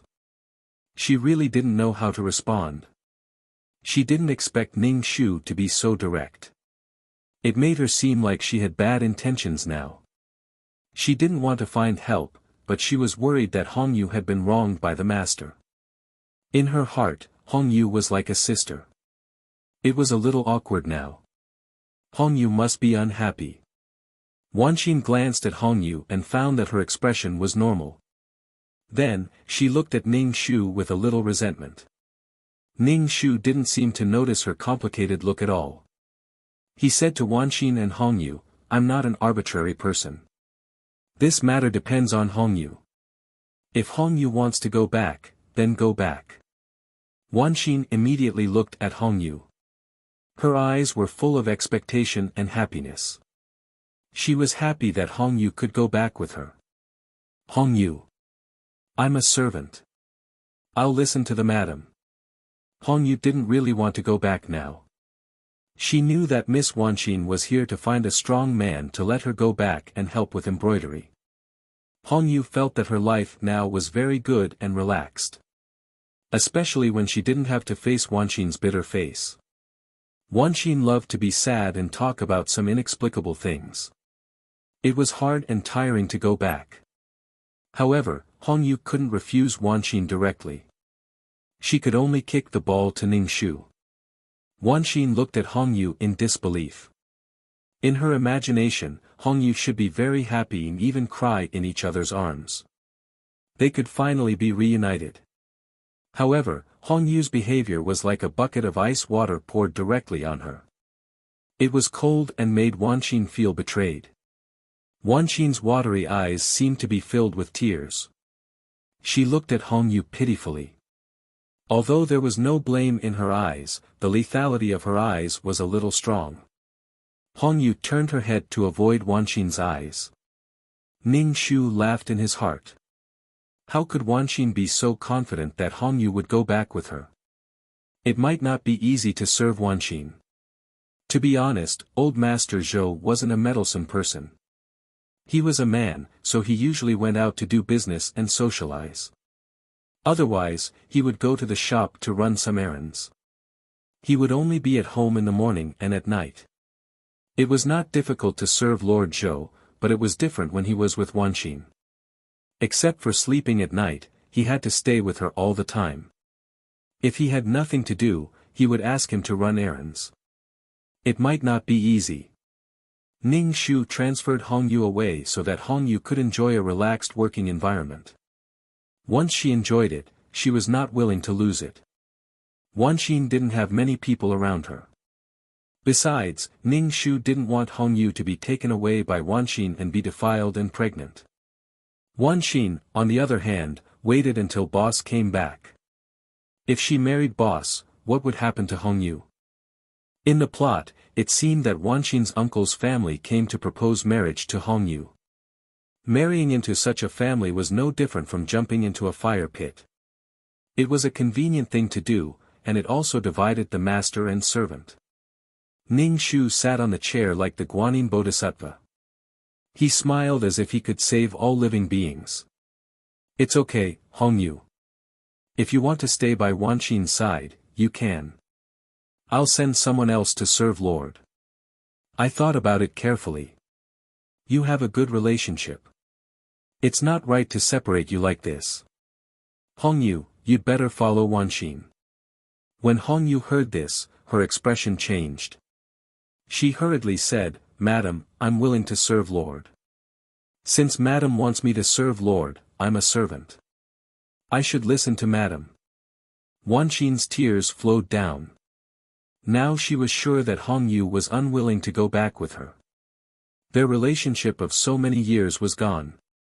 Wanqin didn't understand what happened. Hongyu was forced to speak her mind. She felt a little guilty in front of Wanqin. However, Hongyu was unwilling to sacrifice herself to return to Wanqin's side. With the same salary, of course, she would choose an easier job. Wanqin laughed bitterly. Her face was full of bitterness, but she still said, Hongyu will serve Lord well. Lord has been very kind to me. I'll take it as fulfilling filial piety for me. Hongyu, but why did this sound so strange? Fulfilling filial piety for you? She was doing her job. Wanqin was actually flattering herself. She was doing her job. What did it have to do with Wanqin fulfilling filial piety? Of course, Wanqin only muttered these words in her heart. She didn't say it out loud. Ningxu nodded. Since Hongyu wants to serve Lord, I'll find another servant for you.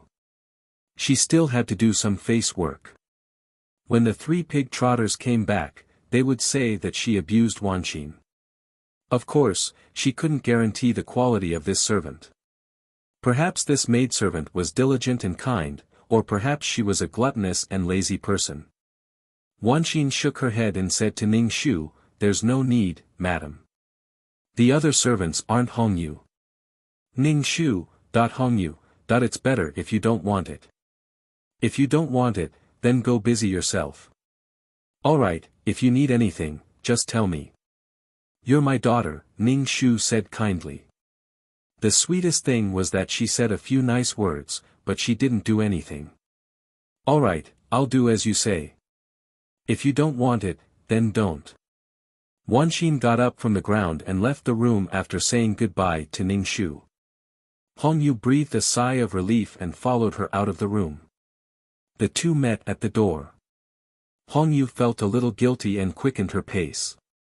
Wanxin caught up with Hongyu and said, Hongyu, do you have any difficulties? Or were you forced by someone? Wanxin still didn't believe that Hongyu didn't want to go back with her. They had been together for so many years. How could Hongyu not be close to her overnight? No matter how she thought about it, it was impossible. There must be some difficulties. Hongyu, if you have any problems, tell me. I'll definitely help you solve it, Wanxin said as she held Hongyu's hand and looked at her sincerely. Hongyu. I don't have any difficulties, Miss Wanxin. I'm a servant. What I do is serve people. Hongyu pulled her hand out. No, in my heart, you're not just a servant. You're also the person closest to me. I'll share my happy and unhappy things with you. In my heart, you're not a servant. Hongyu. But I'm just a servant. Miss Wanxin, I wasn't forced by anyone, and there's nothing difficult about it. I'm going to prepare the things. Goodbye, Miss Wanxin. Hongyu left, leaving Wanxin in a daze. Her heart was cold. When she returned to her room, she looked at the embroidery in the room. The various colored threads dazzled her eyes. Wanxin suddenly felt very uncomfortable. Very uncomfortable. She didn't want to do it at all. There were so many embroidery. How long would it take? Moreover, she was doing it for free. It was uncomfortable. Wanxin especially missed the person who ran away from home.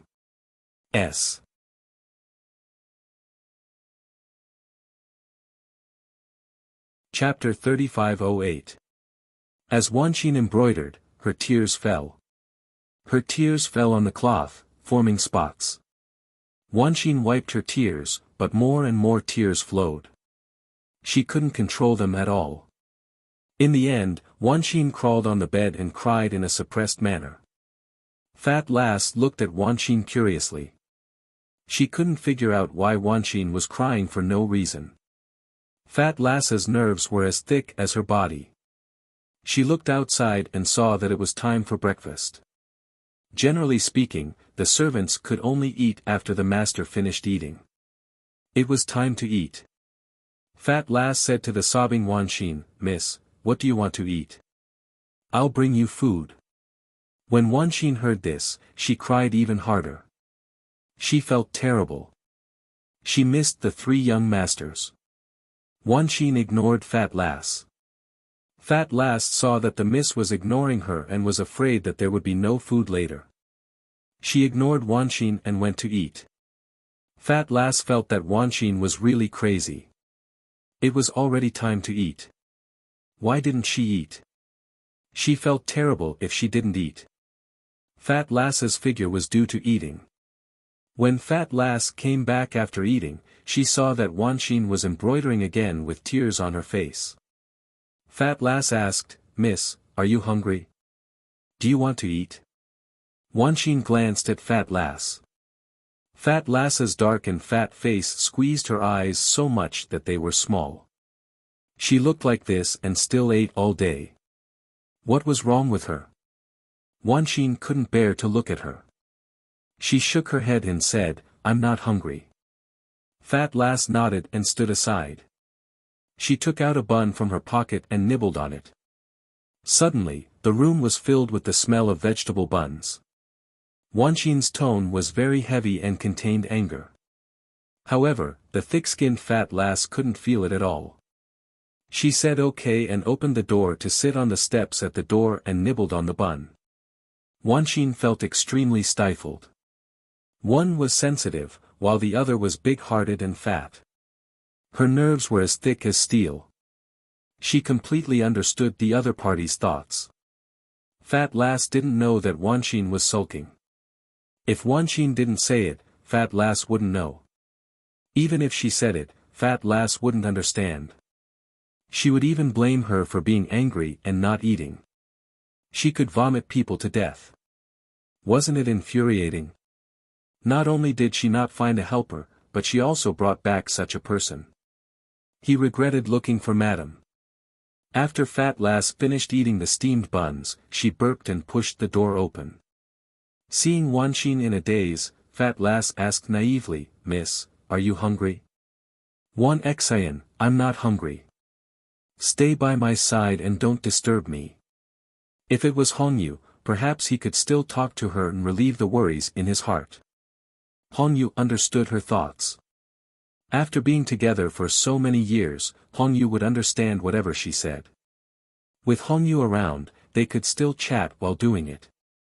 There was still some hope for their lives. But now, there was no hope at all. Even if she told Fat Lass what was on her mind, Fat Lass wouldn't understand. Moreover, seeing Fat Lass like this, she wasn't in the mood to chat with her, let alone talk about her thoughts. Just looking at it gave him a headache. Wanxian's heart was as dead as ash. She threw down the embroidery in her hands and rubbed her eyes. Her eyes were sore and astringent. Her hands were also pricked with many needles. Fat Lass felt that there was something wrong with Miss Wanqin. She didn't even eat. How could she have the strength if she didn't eat? She was so skinny that her face was only the size of a palm. A slap from her face was enough to make her fall to the ground. It was so uncomfortable. Wanxian didn't like Fat Lass. Fat Lass also felt uncomfortable interacting with Wanxian. Her whole body felt like a cat's claws, as if there were fleas crawling on her skin. It was uncomfortable. Usually, when she worked with others, they could even chat and eat melon seeds when they had nothing to do. It was relaxing and she could laugh. She let her work without hesitation. She didn't know what to do here at all.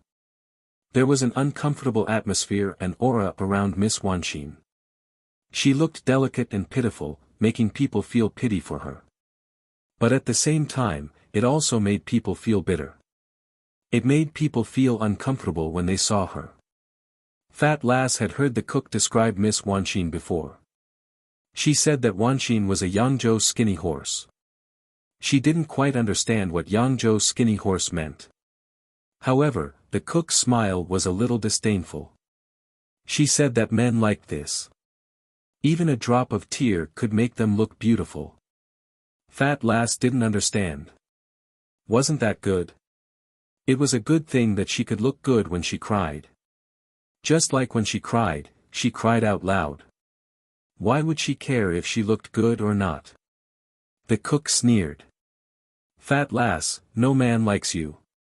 Fat Lass, you can go out. I'll call you if there's anything. Wanqin saw Fat Lass standing there in a daze. She was like a wooden stake, and an ugly wooden stake. She was so fat that even her neck couldn't be seen. She really didn't want to see Fat Lass. Wanqin suspected that Madame was deliberately disgusting her, but she heard that this maidservant was very strong and very capable. But embroidery wasn't something that required strength. It was uncomfortable. Fat Lass obediently went out and sat on the steps at the door. She took out a handful of pumpkin seeds from her pocket and slowly ate them. She looked into the room again and again. Previously, Madame had asked her to take good care of Miss Wanqin. Miss Wanqin had hanged herself before and almost died. Fat Lass suddenly understood that Madame had sent her here to protect Wanqin. At least Miss Wanqin was hanging. She had enough strength to carry Miss Wanqin down. Fat Lass couldn't understand. Why did Miss Wanqin want to commit suicide? She ate and drank well every day, wore silk and satin, and wore jewelry. Although the things she wore weren't as shiny as gold, she heard from the other maidservants that Miss Wanqin wore things that were more valuable than gold. She couldn't understand. She couldn't understand. Ning Shu was about to die of laughter. With such a combination, if there was tacit understanding, it would be fine, but if there wasn't, it would be very painful. Fat Lass was the kind of person who could eat well and didn't think too much. She wasn't scheming and was straightforward. If there was anything, just tell her directly. She could do it very well. She was very willing to use her strength. But Wan Qin's heart was hurt now. The three men had run away from home. Wan Qin felt an unprecedented loneliness. Since she was young, the three of them were inseparable. They had never not contacted or seen each other for such a long time. Moreover, Wan Qin was a young lady before and had never suffered like this. She worked like an ordinary person. Wan Qin needed someone like Hong Yu who could help her relieve the pain in her heart. She was physically and mentally exhausted, and what Wan Qin needed was someone like Hong Yu who could help her. But she just had to arrange an unromantic Fat Lass for her. She could make Wan Qin explode. What was the benefit of being angry? She was the mistress of the house. She directly used a soft knife to deal with a person, and she even smiled and stabbed the soft knife so that the other party couldn't find her weakness. She felt uncomfortable and had to accept her kindness. It was as disgusting as eating shit. /BK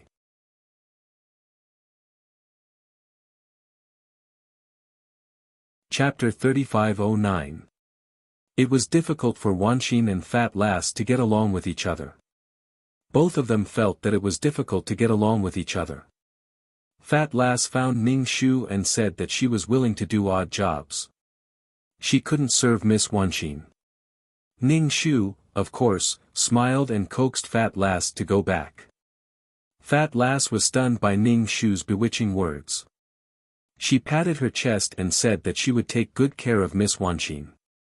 When Fat Lass went back, she suddenly woke up when she saw Wan Qin's pitiful appearance, as if she would cry at any time. Miss Wan Qin was delicate porcelain. She couldn't be touched. When Fat Lass faced Wan Qin, she tiptoed and didn't dare to touch her. She was strong. If she touched Miss Wan Qin, she might fall to the ground.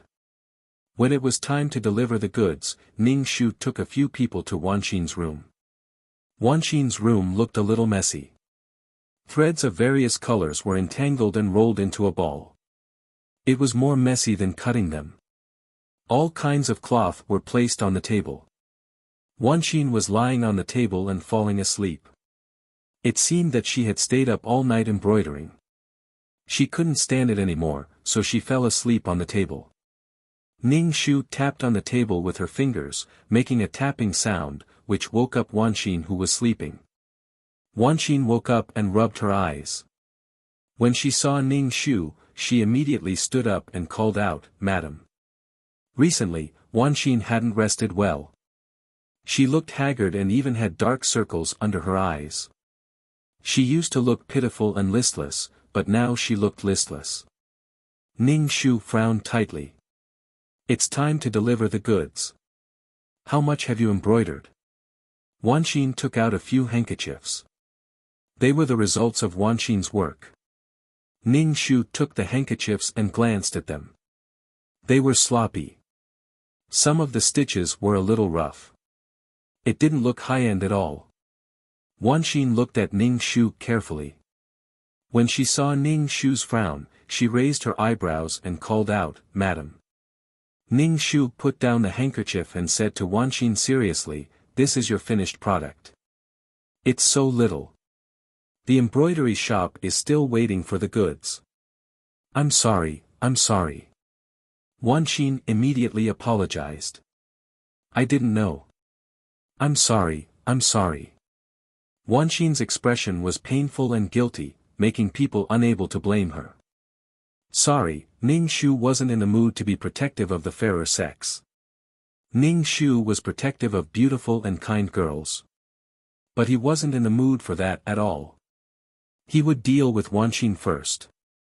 When the 3 pig trotters came back, he would train the 3 pig trotters. This was a matter involving 4 people. None of them should even think about escaping.